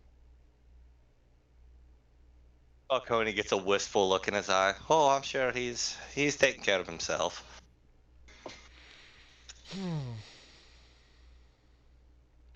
It'd be at this moment the man looks down for a moment, chuckles to himself, looks back up at Father Falcone before delivering a haymaker to his jaw. Not much I can do about that. Yeah, no, he doesn't go any further. He's just that was for the wisp. Like he knew why you were happy. He put two and two. There's footage they both of those people clearly edited to see you do that on purpose. Vincent, Falcone gets up, rubbing his jaw, his eyes hard. That wasn't very Christian of you, brother. what you did in the cafeteria wasn't very Christian either. That wasn't me. He he takes a deep breath. So, are you in control of that demon then? We have an understanding, yes. You see, you can like you're paying attention and looking at the black-haired man, but you can feel who's now his name is Reno. You can feel like a slow hostile intent arising from him as can't see him because you're not facing him, but you can feel like he's getting ready to fight you after what you just said. The black-haired gentleman. Perhaps you'd like to talk to the man himself? Let's not go any further. We already know that you can activate it by talking. We don't know what you say, but it's clear it's verbal.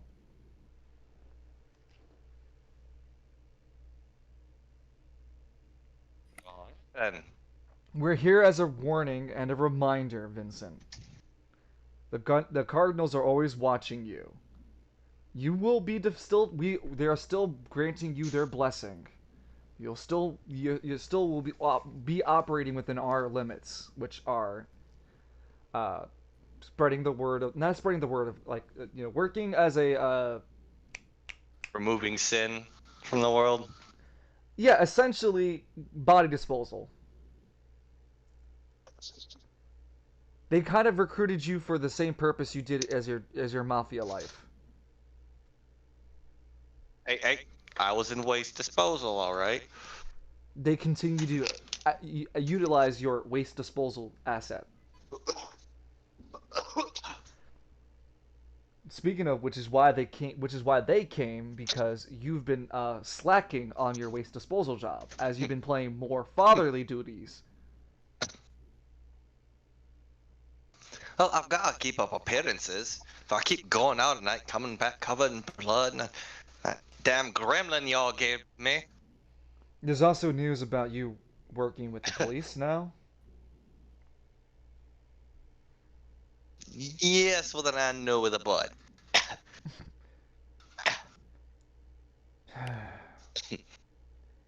You know, the boss man. Besides, I'm working for the cops that are never gonna dig any further now, are they?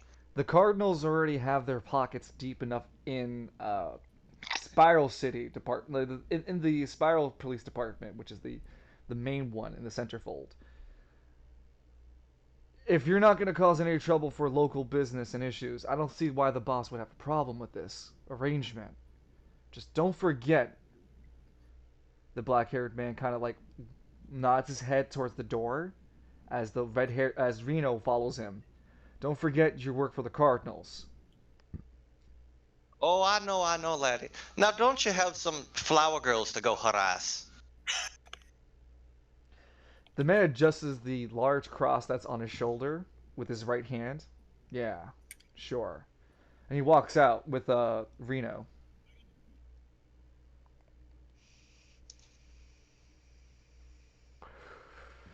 Going over the camera panels to Alistair on an earlier Wednesday morning.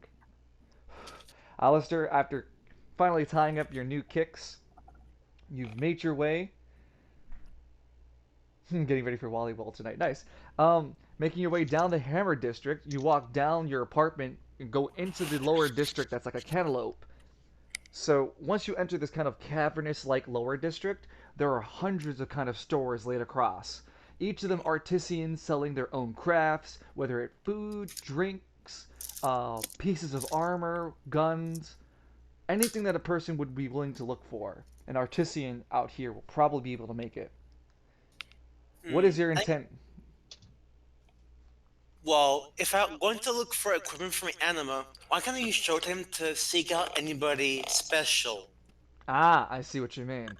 Okay, and as Alistair begins to walk around, Alistair uses Showtime's anima power as like sort of like a sonar, bouncing off his anima power every once in a while, in a range 30 around him because that's the range of his anima, and anything within that range that would ping back to him would resonate with anima power. It wouldn't need to activate it or be active. It would just need to be anima, have anima energy in it to resonate.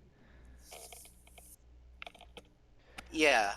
And as you do so, you walk across this very busy district. There are people mulling around the front of their stalls, selling goods in front of businesses that are selling more extravagant goods. Each stall has their own stuff, and it seems to be that there's really tailored, specific kind of things.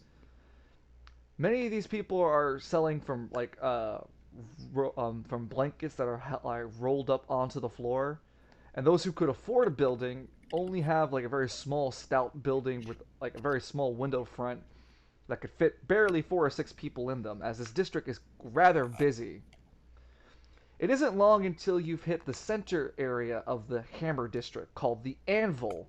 Now, the Anvil is where is a kind of like intersection within the Hammer district, where multiple districts go up and downward from here.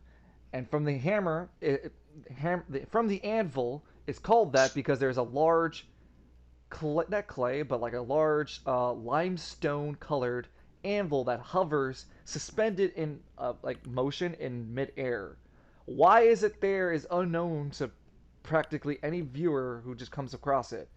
It's said to be the like iconology and like representation of the Hammer District, but even people who are like who live here for a long, long time only know like rumors and stories. Nothing like solidified. It's just a yeah, it's just a floating anvil for some reason.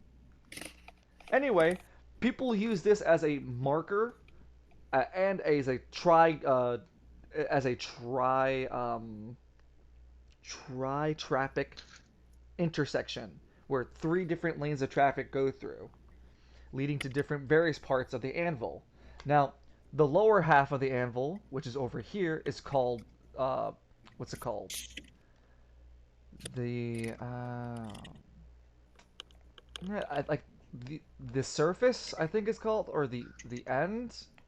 I'll come up with a better name, but like basically the butt end of the Hammer District is where your anima powers to end up taking you closer towards. As you arrive here, it's more experimental type of experiment of science that's being done here, where things with like gears and clockworks are being worked on, animatronics, things of this nature. And it's here finally that your anima power directs you to a shop in this district. Now, it's more like a broken down wagon with the front 2 wheels long gone somewhere, been replaced with cinder blocks. Uh, the door like it's a 6 step stone, not stone, but like 6 step metal, improvised metal staircase that leads up into a wagon, and on top of this wagon reads the auto mail arm. AMA. The anima power that you've been walking around the Hammer District looking for seems to resonate here for now. There were other traces that you felt throughout the walk, but this one was the strongest. What would Alistair like to do? The front door to this place does not seem to be open. I think I'll knock. You walk up the makeshift improvised steps of the metal. Still be civilized. Clink, clink, clink, clink. It feels like it shouldn't. You feel like the metal shouldn't be as sturdy as it is, but surprisingly holds. And as it does Well, so, it's quite sturdy. yeah, Hello? surprisingly, Anybody there? the Keep door. going. Yeah, the door. As you knock, the door swings slightly open to even the very softest of knocks, and you see the interior of what seems to be a series of desks, three desks, two lined up vertically and one horizontally to act like a storefront, and the rest of behind, which seems to be a living quarters for whoever lives here. You can see what seems to be a faint staircase leading upward to what presumably might be a second floor, but you for sure saw there was no second floor to this building. I'll still take a step back. I'll take to make sure he saw what was accurate because there's no second floor outside, yet there is one in here. That's wait that, but how can it be out? I guess I may as well take this further. As you walk into the building actual and step into the area where there's these two tables are like these tables are lined up as a barricade to keep people from just walking over into the actual living space. The tables themselves are lined with several different amputated arm pieces, arms, legs. They're displayed all across the different parts of the table. The main table that faces the customer, where customers would be, has a kind of cashier on top of it, a display spot, several large tools decorating it, and several different shelves hanging weapons and equipment that are hung across like what seems to be invisible string that you can't see the origins from. I There's mean, also oh, keep going. I was gonna say there also next right in front of the cashier seems to be a small silver, very polished, very clean bell. It also seems to be the cleanest thing all around. I guess we'll just gently tap it, see what happens. Ding. Hello? Anybody there?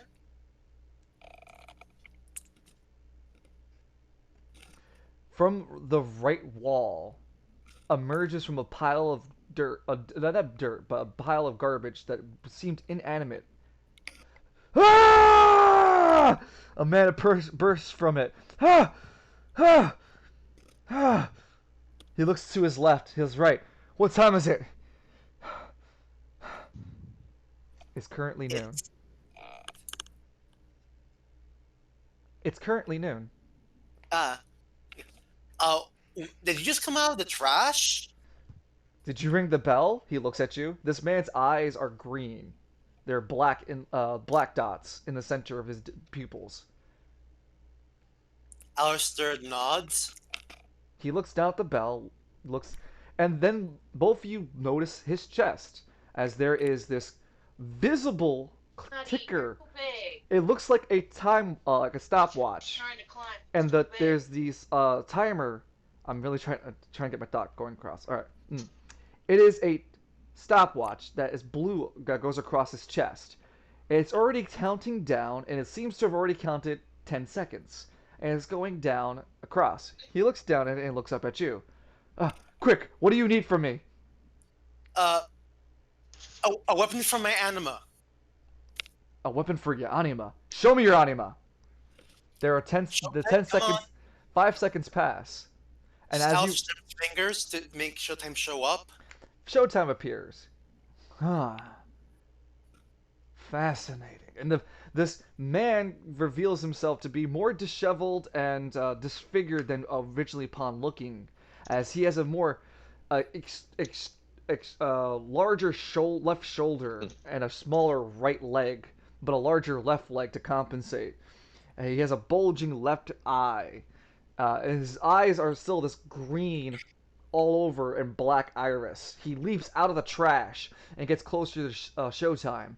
The ticker, the clock is counting in seconds as he takes a closer look at Showtime. Yes, yes. What a magnificent anima. What do you desire? A revolver. He looks back. Revolver. Hmm. Hmm. For for this anima. It's at this 40 seconds that he jumps down and starts thinking.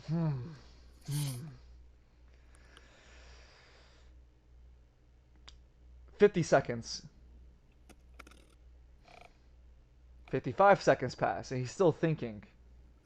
Before finally, the blue stopwatch disappears on his chest, and the body falls limp as if dead onto the ground. Drops. I'll sort of run to the man and say, "Hey, are you okay? What happened?" The man is cold to the touch. He has no heartbeat. I was just standing confused, like, do I call get help or what? Looking around the living area after crossing over the table, it's clear that whoever lives here, if they do, lives in a trash. There are trash bags loaded with presumably living equipment. There is a small couch, a small bed for sleeping, a small TV kind of laid up towards the couch, but every inch of this little locations, save for the only thing that's not covered in garbage, would be the walkway leading up to it, the secondary staircase, the secondary floor. Otherwise, this whole place is catered in some level of garbage. The only things worth of any value seem to be the equipment hanging from the visible strings, but even then, they seem to be long since out of any decent repair or decent usage and require some repair by the man who made them itself. What would Alistair like to do? Call if there's anybody else in here. Is anyone else in here? Somebody here literally fell apart. Nothing is in response. Can I look through the door, see if I can put them back together myself? I'm sorry? Put what back together? Can I look around the area, see if I could put this person back together? This person doesn't seem to have any physical injuries. When you investigate his body, there doesn't seem to be any noticeable injury on him to cause such fatality. When he was talking, he seemed just fine. The only thing missing of this man seems to be the blue stopwatch that was on his chest. It's no longer there. Snaps fingers, showtime. I think I need your help again. Can you look for anything that might be useful, like another stopwatch? No, you can't. Well, he looks around for a stopwatch within the vicinity. It comes up unabated with anything. Take the stopwatch and put it back on the body. I'm sorry? I take the stopwatch and put it back on the Oh, body. he doesn't find one. Oh.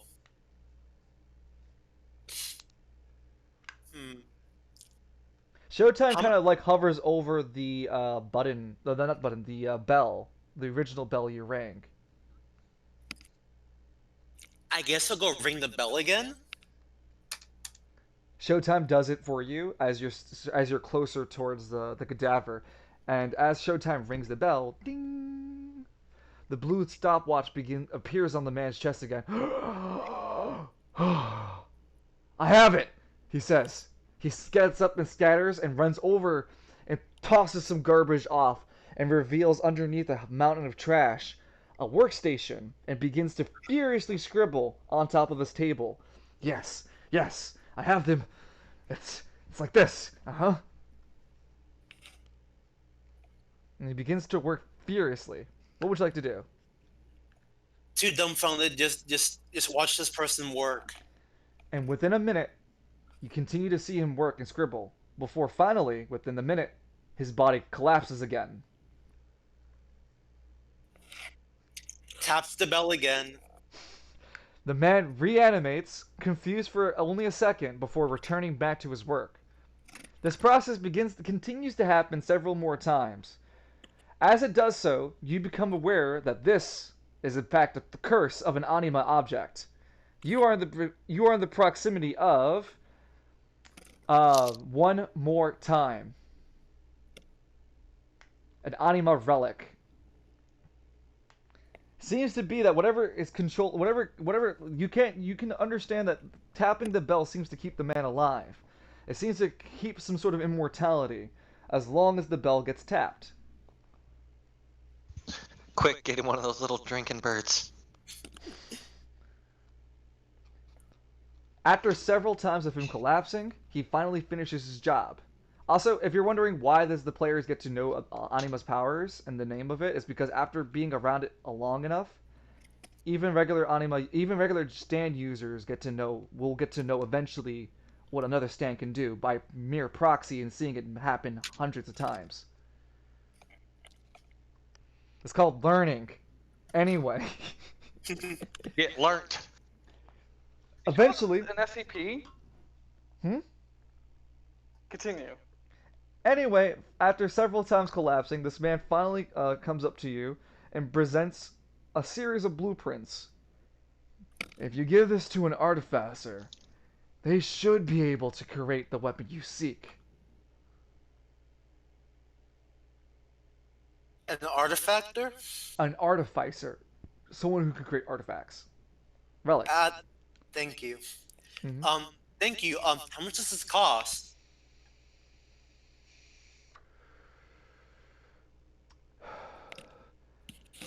You may take it for either 10,000 gold or permanently lose 2 AP.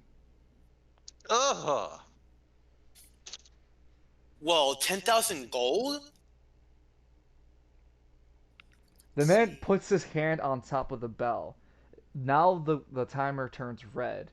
It seems like and he starts to like get a little bit like starts like fire starts to kind of like perspire off his skin. 10,000 gold or 2 AP. Okay, I'll take it. Fine, take the AP. I hope I don't regret this. Sounds like you already do. Hold on, let's go to his character sheet.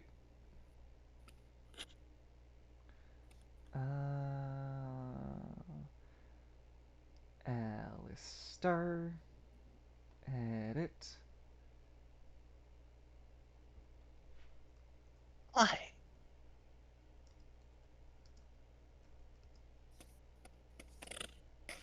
Oh, I know. Okay, so I added it as a reason why it happened to your character, and I'm going to knock you from 16 to 14. Don't worry, as there are ways to gain back max AP. I figured that's why I chose to do it. Are there ways to exceed max AP? Not past the 12. Like no temporary like we do with health? Well, depending on types of relics we come across, maybe. But yeah, Alistair, as soon as you willingly give up your AP, you can feel your life force, like 2 ebbs of it, vroom, vroom, escape your body. And in return, he removes his hand from the bell, and before his skin starts to crackle with flame, the stopwatch turns back to blue, resets to 0, and he collapses on the floor dead. You begin to wonder what a man would have done with 10,000 gold anyway, since he seems to die every time. I may still ring the bell and say thank you for doing this for me. As you do so, he doesn't reanimate this time. Hello?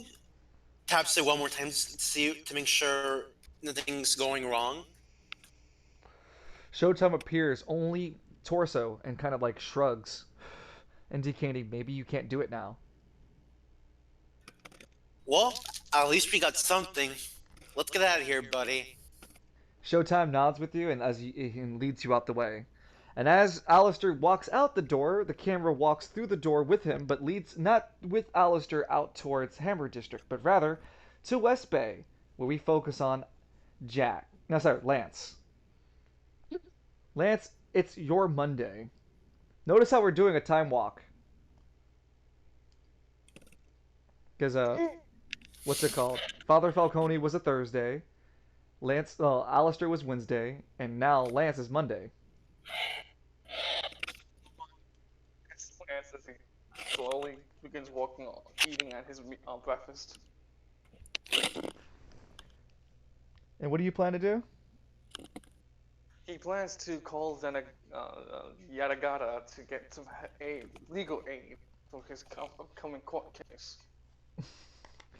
Okay. So, how would you go about calling him? I have literally still his Calling card. how do I say it? Yeah, calling card. Yeah. Okay. So go. How would you call him? Lance would have a landline. Yeah. So I go. would So imagine. go to your landline and try to dial his number. You pick up the landline, but the landline's A dead. landline? Ha! But the landline's dead. Lance now looking quite material and also quite angry because he pays that damn landline along with the on top of his house and stuff. You look over at before Lance continues that thought. He gets a cold fear, realizing this is the first. Did he pay his rent on time? Uh-oh. Watches Oval to flick the lights on to see he still's got power. The power is still there. What was that? The power is still there. Okay. But I'll go. Lance rustles up some of the gold and suddenly finds 500 gold in his person. Can't recall where he got that, but Well, he just shrugs. you know, if you want to be like that, you're not gonna get it. It's more like Oh. Lance found Lance also pushed Lance took before he left, picked up his winning lottery ticket that he got. It won 500 gold. Alright. I can do that. Alright, lads, I just won the Home Association lottery. I will punch you in the throat. So you're leaving your building, right? So as you walk out, Yeah. you go into the rural area, which is your housing area. Not too many houses, apartments, very small neighborhood. Only a few people would live by. You look across the building and remember when that one time you threw Arthur out the second story of that building. That's the black. It was the third floor, by the way. Third floor. So left or right? Which direction would be where Lance has to pay for his utilities and whatnot? Oh, that would have to be closer in town. So closer where all the districts are. Fuck. There's gotta be like a payphone somewhere around here. You can I guess roll Lance to Your make. broke ass an Obama phone. You can. There is no Obama phone. We're back in 2005. Go get a burner. There were burners, yeah, for sure. But any case, You go have ahead no and drugs, make boy. go ahead and make an agility check. Not agility. Go make a. Is it agility? That substitutes like a search check. Let me see. I thought we had Maybe something like Jackson. spot. Dexterity. Yeah, we had Next job power. 5. Huh. 5. That is a perfectly average roll. Yeah, perfectly average. You find a perfectly average response that the phones in this area, the phone booths in this area are more than likely vandalized. It isn't until you get closer to the better districts that you can find an actual working phone. Phones are just covered in dick butts. It's during Yeah, your yeah, you just it's, have, like- it's during your search for a phone you begin to hear commotion. Yo, holy shit! Did you guys see that over there? Yeah, man, they're fucking. Those guys are really giving it to him over there, man. Oh shit! Lance kind of walks over, starts to walk over to that direction. As you make your way, as you begin to rubberneck your way into a situation, you find that it's a group of X-Laws beating the crap out of somebody. You can't make out who it is, but it's a big dude. They all continue to chant "Where is Lance?" as they beat the crap out of him.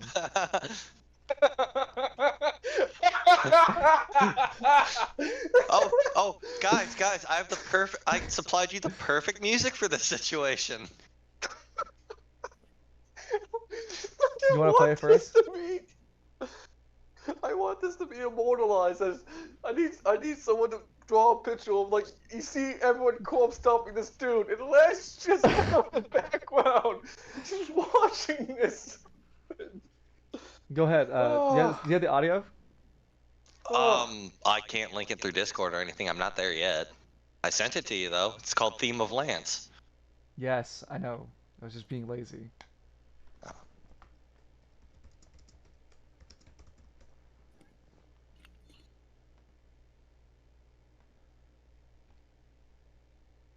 I am looking for a I got it, streaming deck though.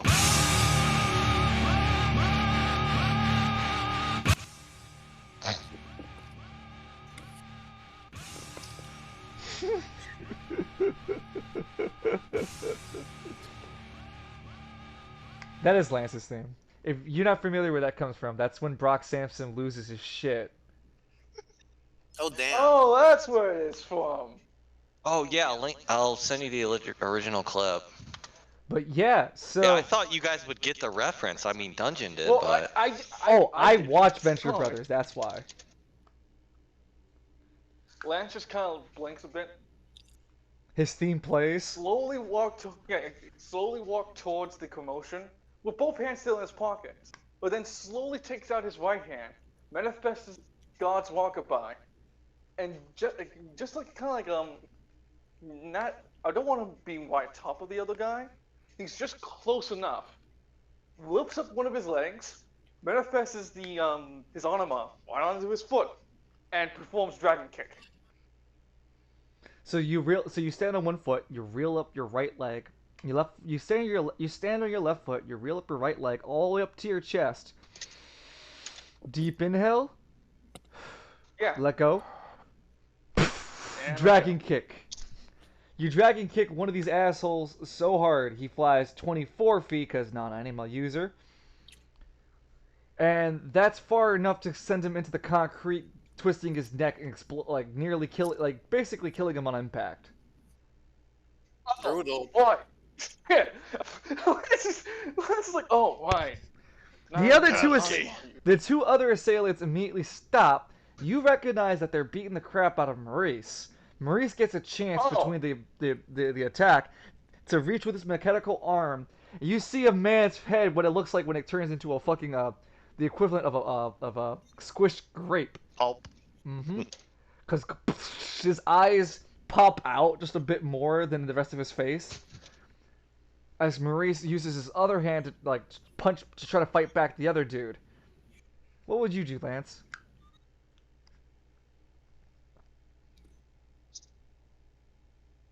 Like Lance takes two steps around the other guy and performs not the RKO, the LKO. The Lance KO? Yeah. Yeah, so then what you do, right, is you walk up, you shift two, and your shadow leaves a after image, and everyone's like, "Nani?" And you're actually behind them, and then you grab the guy in reversal, in a RKO where the guy gets his head put onto Lance's right shoulder, and Lance jumps into the air and then pile bombs the body of the person backwards still, landing his head into Lance's shoulder, snapping the man's fucking neck in half. Lance taps the head a bit before popping it off his shoulder. Oh, the hell are they doing to you, Maurice? He gets up slowly, like, ow, ow, ow, ow, ow, ow, ow. Maurice slowly Telbo. pulls himself up. It's clear that they've really had him beaten the crap out of with those baton swords. looking for you, jackass. Well, when they start chanting my goddamn name, you fucking figure they're looking for a Lance, bad time. he stands up. You gotta run, man. The the Dead Enders, we're fucked. They came at us full strength. There's this a psychopath with a right hand or some shit. Just tore through us. He's looking for you, man. He's not good news. You gotta run. Lance doesn't. Lance instead puts his arm on, puts Maurice on his shoulder and begins to walk with him. Come on, I know a lad. I know someone who can take care of you. We're going off to Travail. Do you think we can make it? They're patrolling all over West Bay for you. Now, Lance. That's kinda nice. I am not going to. I ain't. My dad might have gone down. My father might have gone down and left you all behind. But I'm going to at least make sure you get. My bullshit isn't going to get you killed, Maurice. That's the last goddamn thing I'm gonna let happen. So how are you gonna try to escape West Bay? Escape from West Bay, featuring Lance and a wounded Maurice. Oh man, you're starting off the season with an escort quest? That's a bold play, Cotton. We'll see how it works out for him. I'm the one who initiate the heist. The quest. I believe in Lance. If only the McKinley Mobile existed. Oh man! What would the McKinley Mobile be? I want to know. It's a V8. It's gotta be a V8. V8 only. Sorry, Mad Max. Pretty much. Witnessed. But yeah, so No, he wasn't looking at you. He was looking at the horizon. So Lance, we have to get through this before we continue the rest of our week. How you escape from West Bay? So Lance looks over to Maurice. Oh, Maurice, you think we can take the sewer system underneath and just travel through there? He looks at you like you're stupid. Are you daft idiot? The sewer systems, you get lost before we get anywhere serious. We could walk anywhere in the sewer. We could walk through anywhere and get lost easily. You need a map. Fuck, probably the people who made the thing don't know it better. You will text. Plus, I think they're like crocodiles down there or something. That's bullshit. Everyone knows that Mothman lives down there. No, it's where the Spiral City Devil lives. Ha. So what would you want to do, Lance? Lance would slowly take Maurice to like the back, I guess it's like more the back roads, like places that you clearly don't see many people traveling through. Yeah, I can see that being a thing. You'll still have to pass me an agility check as no, dexterity check. Before you roll, it was gonna be at a 6 for just you, but it's at an 8 because Maurice is with you. To try to sneak away from all this commotion. Can I junction that in with my anima? We have to start counting how many anima points you've been using then, because you've been using a lot I'm lately. down to 12. I've been keeping track. Okay. And I'm trying to think. Down to 12, you said. Yeah, I'm keeping track of it. Well, that's what I wanted to see. There we go.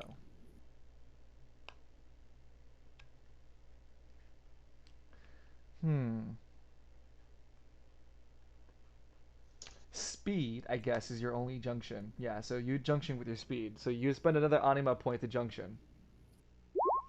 Oh. Yep, junction anyway.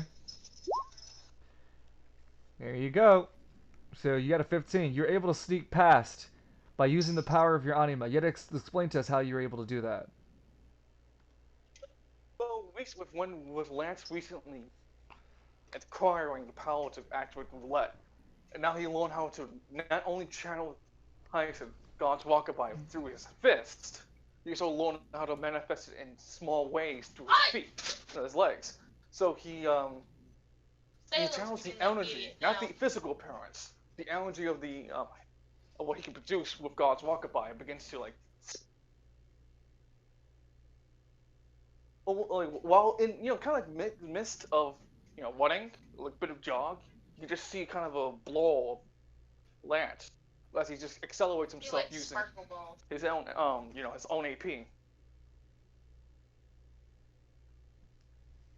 Gotcha. And so, with a few quick short bursts of movement, you're able to weave out of the more densely air populated area of West Bay before Oh, you being guys able to smart. flee closer towards Gridiron. You all right? Just really hurt. Those fuckers hit me bad.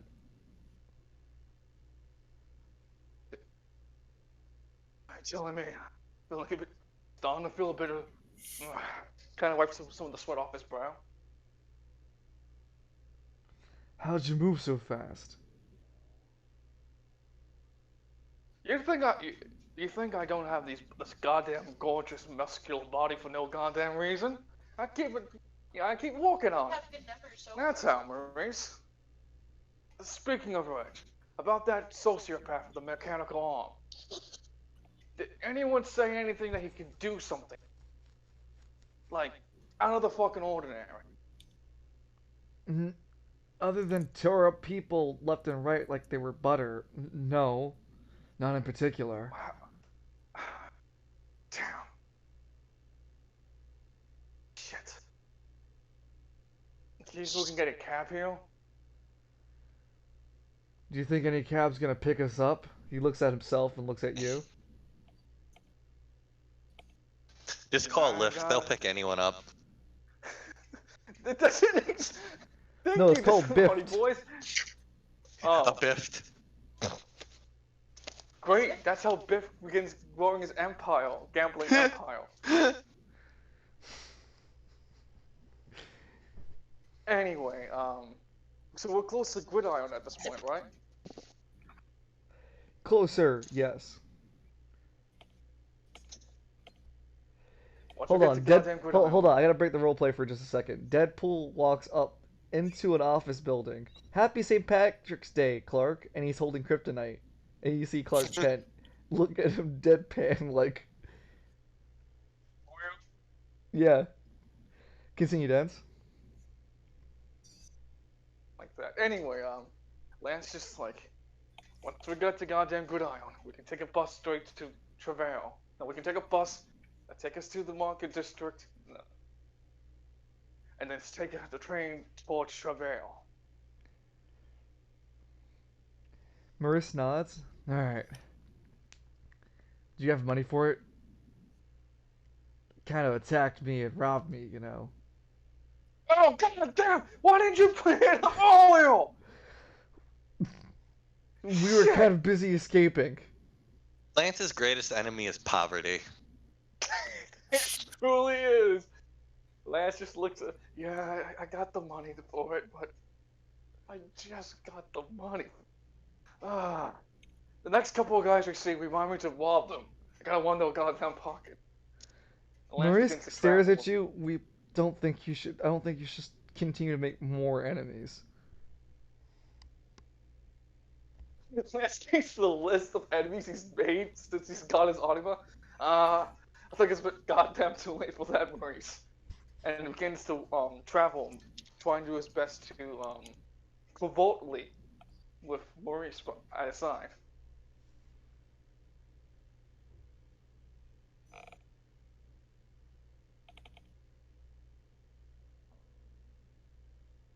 Hello? Yeah. Just Okay. trying to think about how to respond is all. You crashed the server. Way to go. Yeah. So getting towards the bus department, getting towards the bus depot, getting over to not the bus, but like there's a train system that goes through Gridiron because the Gridiron is still part of Spiral City. Taking the train from Gridiron, you can't access the shortcut way, which would be going through the lower spire. You have to go all the way around, which would be the equivalent of 150 gold for each person. So 300 gold for both of you. That went off.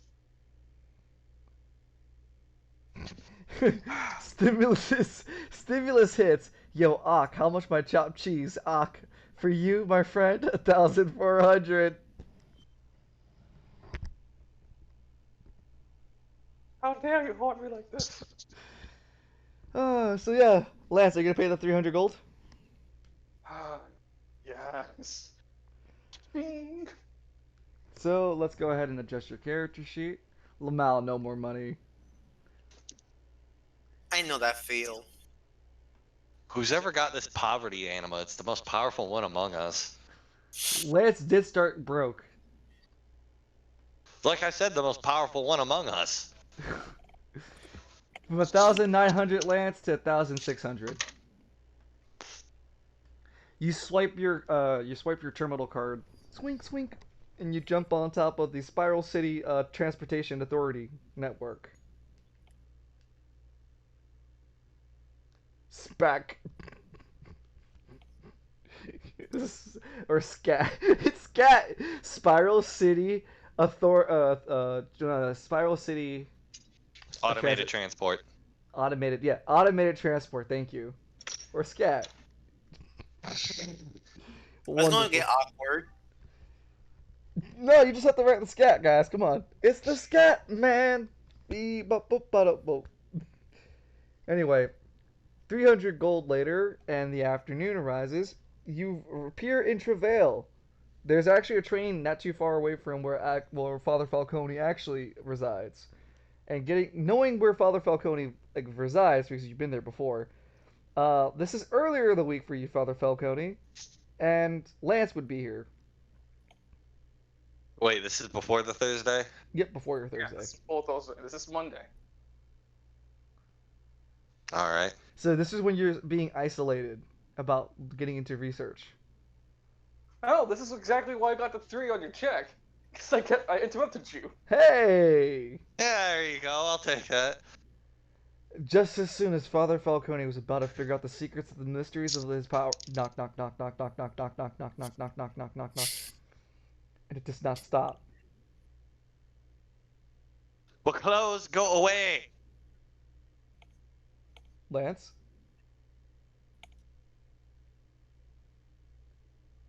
Lance? Poor Falcone. Knox Huddle. Oh. Silence for a minute. Then bang, bang, bang, bang, bang. Every day the Lord tests me, and I don't know why. Well, I know why, but just answer the door. As you answer the cathedral door, not your actual apartment door, there's a difference. You open the church doors and you see a wounded man and Lance. You're not supposed to bring him here, Lance. You take him to the hospital. Does it look What'd you like beat this West one Bay for? has I didn't vote Torquay in. He removed the fucking hospital from West Bay. Did you drive a bus through their doors when they were open? I don't want to talk about what I did, but look, I goddamn need help. Sanctuary. Yeah, ever since that one goddamn movie came out, everybody gets in trouble. Oh, Sanctuary Father. Yo, fine. Drag him in, bring him in. Yeah, fine. So, you're gonna help me out, Father, and heal me? What, you think he's gonna Yeah. stop praying the fucking punches away, Maurice? Well, I am a gang member, so I wasn't sure. No, doesn't matter in here, son, as long as you leave it outdoors. Well, Lance, what are you gonna do now? You can't go back to your house.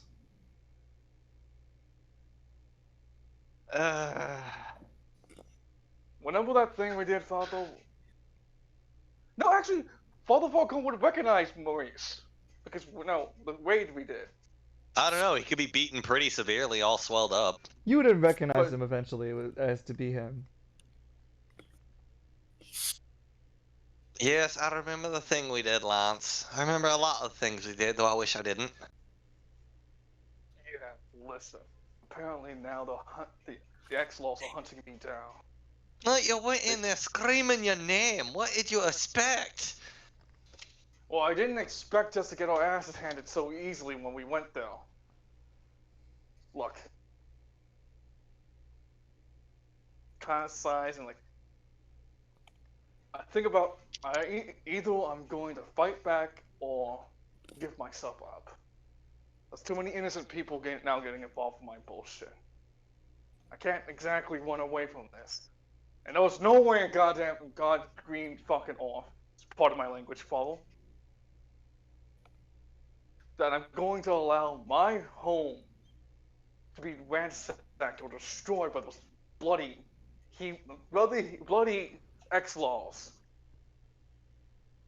Maurice kind of like looks at you apprehensively. I mean, you probably should have stayed. They probably already at your house now. Fucking up. I had to save you, Maurice, first. One of the X-Laws walks in and goes, "Damn, bitch, live like this?" Damn, Damn, he like lives in. How does he keep the place so goddamn clean? Lance is very meticulous with how clean he wants to keep his place, so it is very clean. surprising about everything else about the place. Anyway, I have a black and white TV set still. so Lance, what will you do poor. for living arrangements? The fuck you mean living arrangements? Lance is what I'm planning to do is try to convince Father Falcone and Al to join with me to go fight, to push back the X-Laws to have them back in the stalemate. You know, to pretty much end the event. Because it's either this. I go back there and you're never gonna see me again. And when you and Al need me the goddamn most, I won't be there. Or I live here and cause whatever hell I cause back home to here instead. That's not fair. It's life. Follow the shoulder. Your God challenges you. You gotta pick up the call. Lance, one day you and I are going to have a reckoning, but it's not today. Fine, I will help you. I have some important research I'm trying to get back to. You know, reading with the books without the pictures. And surprisingly, after you guys have this expositional conversation, Maurice stands up. 6 hours pass, and I feel better with the meal in me. How that?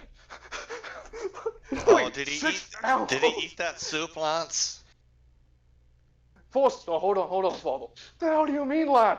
Fucking 6 hours? How? When? Transporting, getting there, and then healing Maurice. 6 hours. Do I also get my anima points back?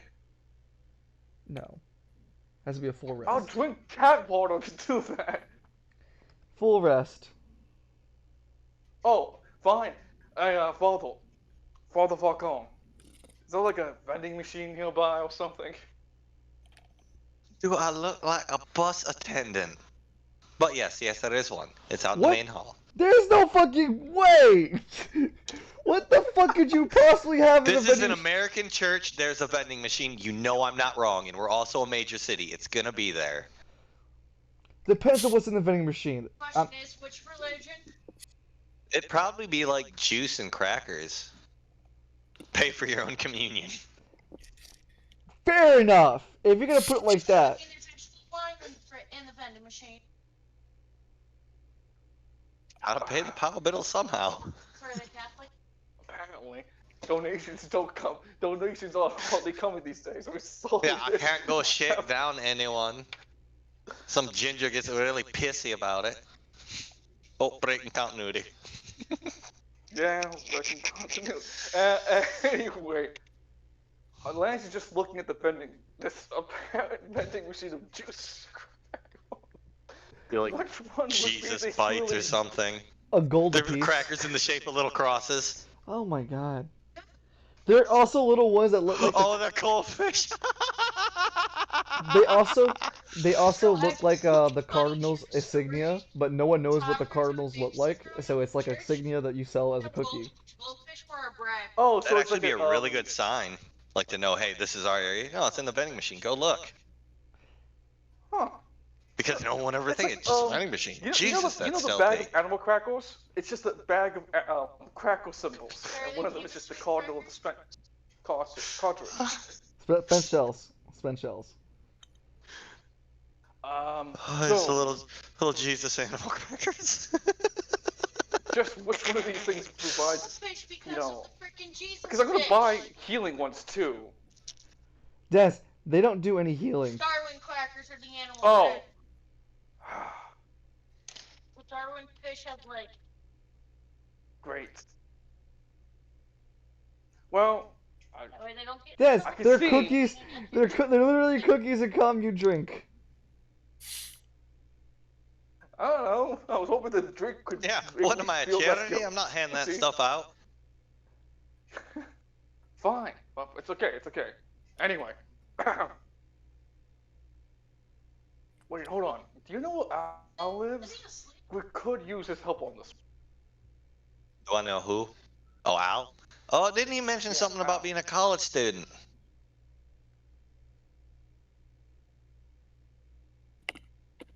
And that would put him in what district again? Alright, Maurice, what kind of district has a college in it?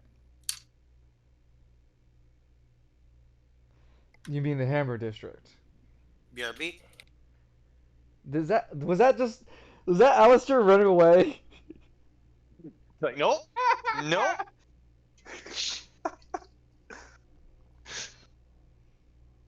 He's two inch chubs of beef.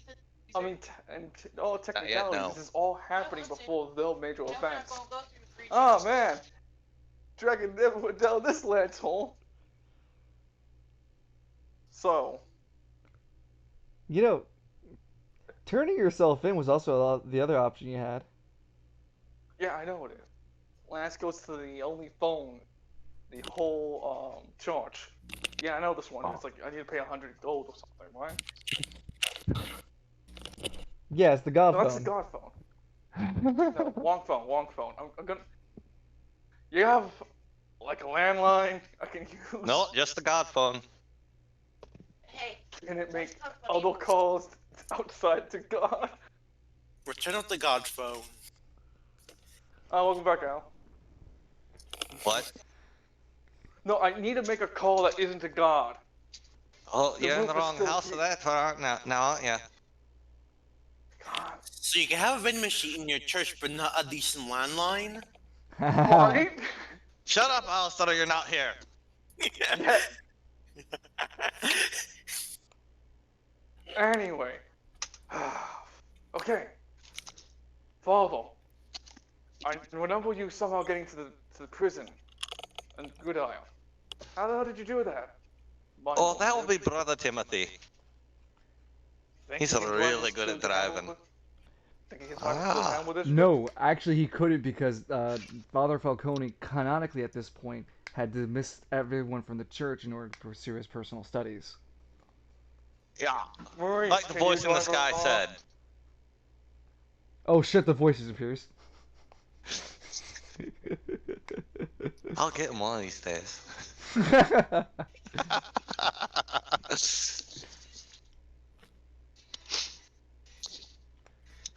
Oh, yeah. Maurice, can you drive a car? Um, We have a picture of like the Falcone mobile. like go ahead. like the Peter mobile. I would imagine it's just a small little bus. Like a No, car. Dungeon had something perfect for it. I swear it was like a small little black van. I had an Anima that I had a different idea for, like a APC, if you're thinking that. Also, I'm getting spicy chicken Maybe. nuggets. Oh, I might be eating nachos tonight. Hey, nacho cheese! Whichever. Lord, forgive me because I'm getting chilly.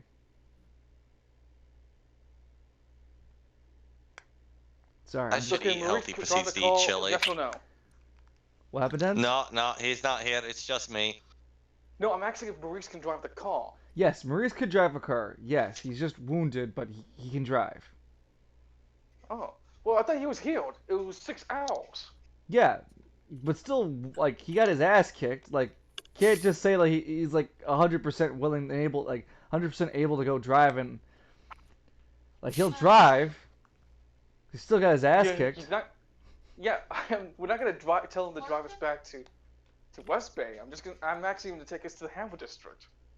I'll pay for everyone's ticket to get to West Bay. So it's like you're like gritting his teeth. I'll pay everyone's ticket to get to West Bay, so Maurice can drive back to the church and hang low there. So wait, what are you gonna do? So I'm telling Maurice to drive us to the Hamlet District, and then tell him to go back to Travail. to the church, To to chill. Vale, so he can lay low there. Then with me, Al, and Brother Falcone, if Al's willing, to go handle some business at West Bay. Okay, this is a little big old Monday. We're going into the afternoon of a Monday. Well, actually, more like the evening of Monday. It's more like it's gonna be like a late night Monday. Driving over to the Hamburg District, you guys would like, barring Father Falcone's like church wagon, if consented. Ah, Yeah. I can see why Brother Timothy loves this then. Oh, Okay. yeah, he spends a lot of time on it. And pulls into the Hammer District towards where Al lives.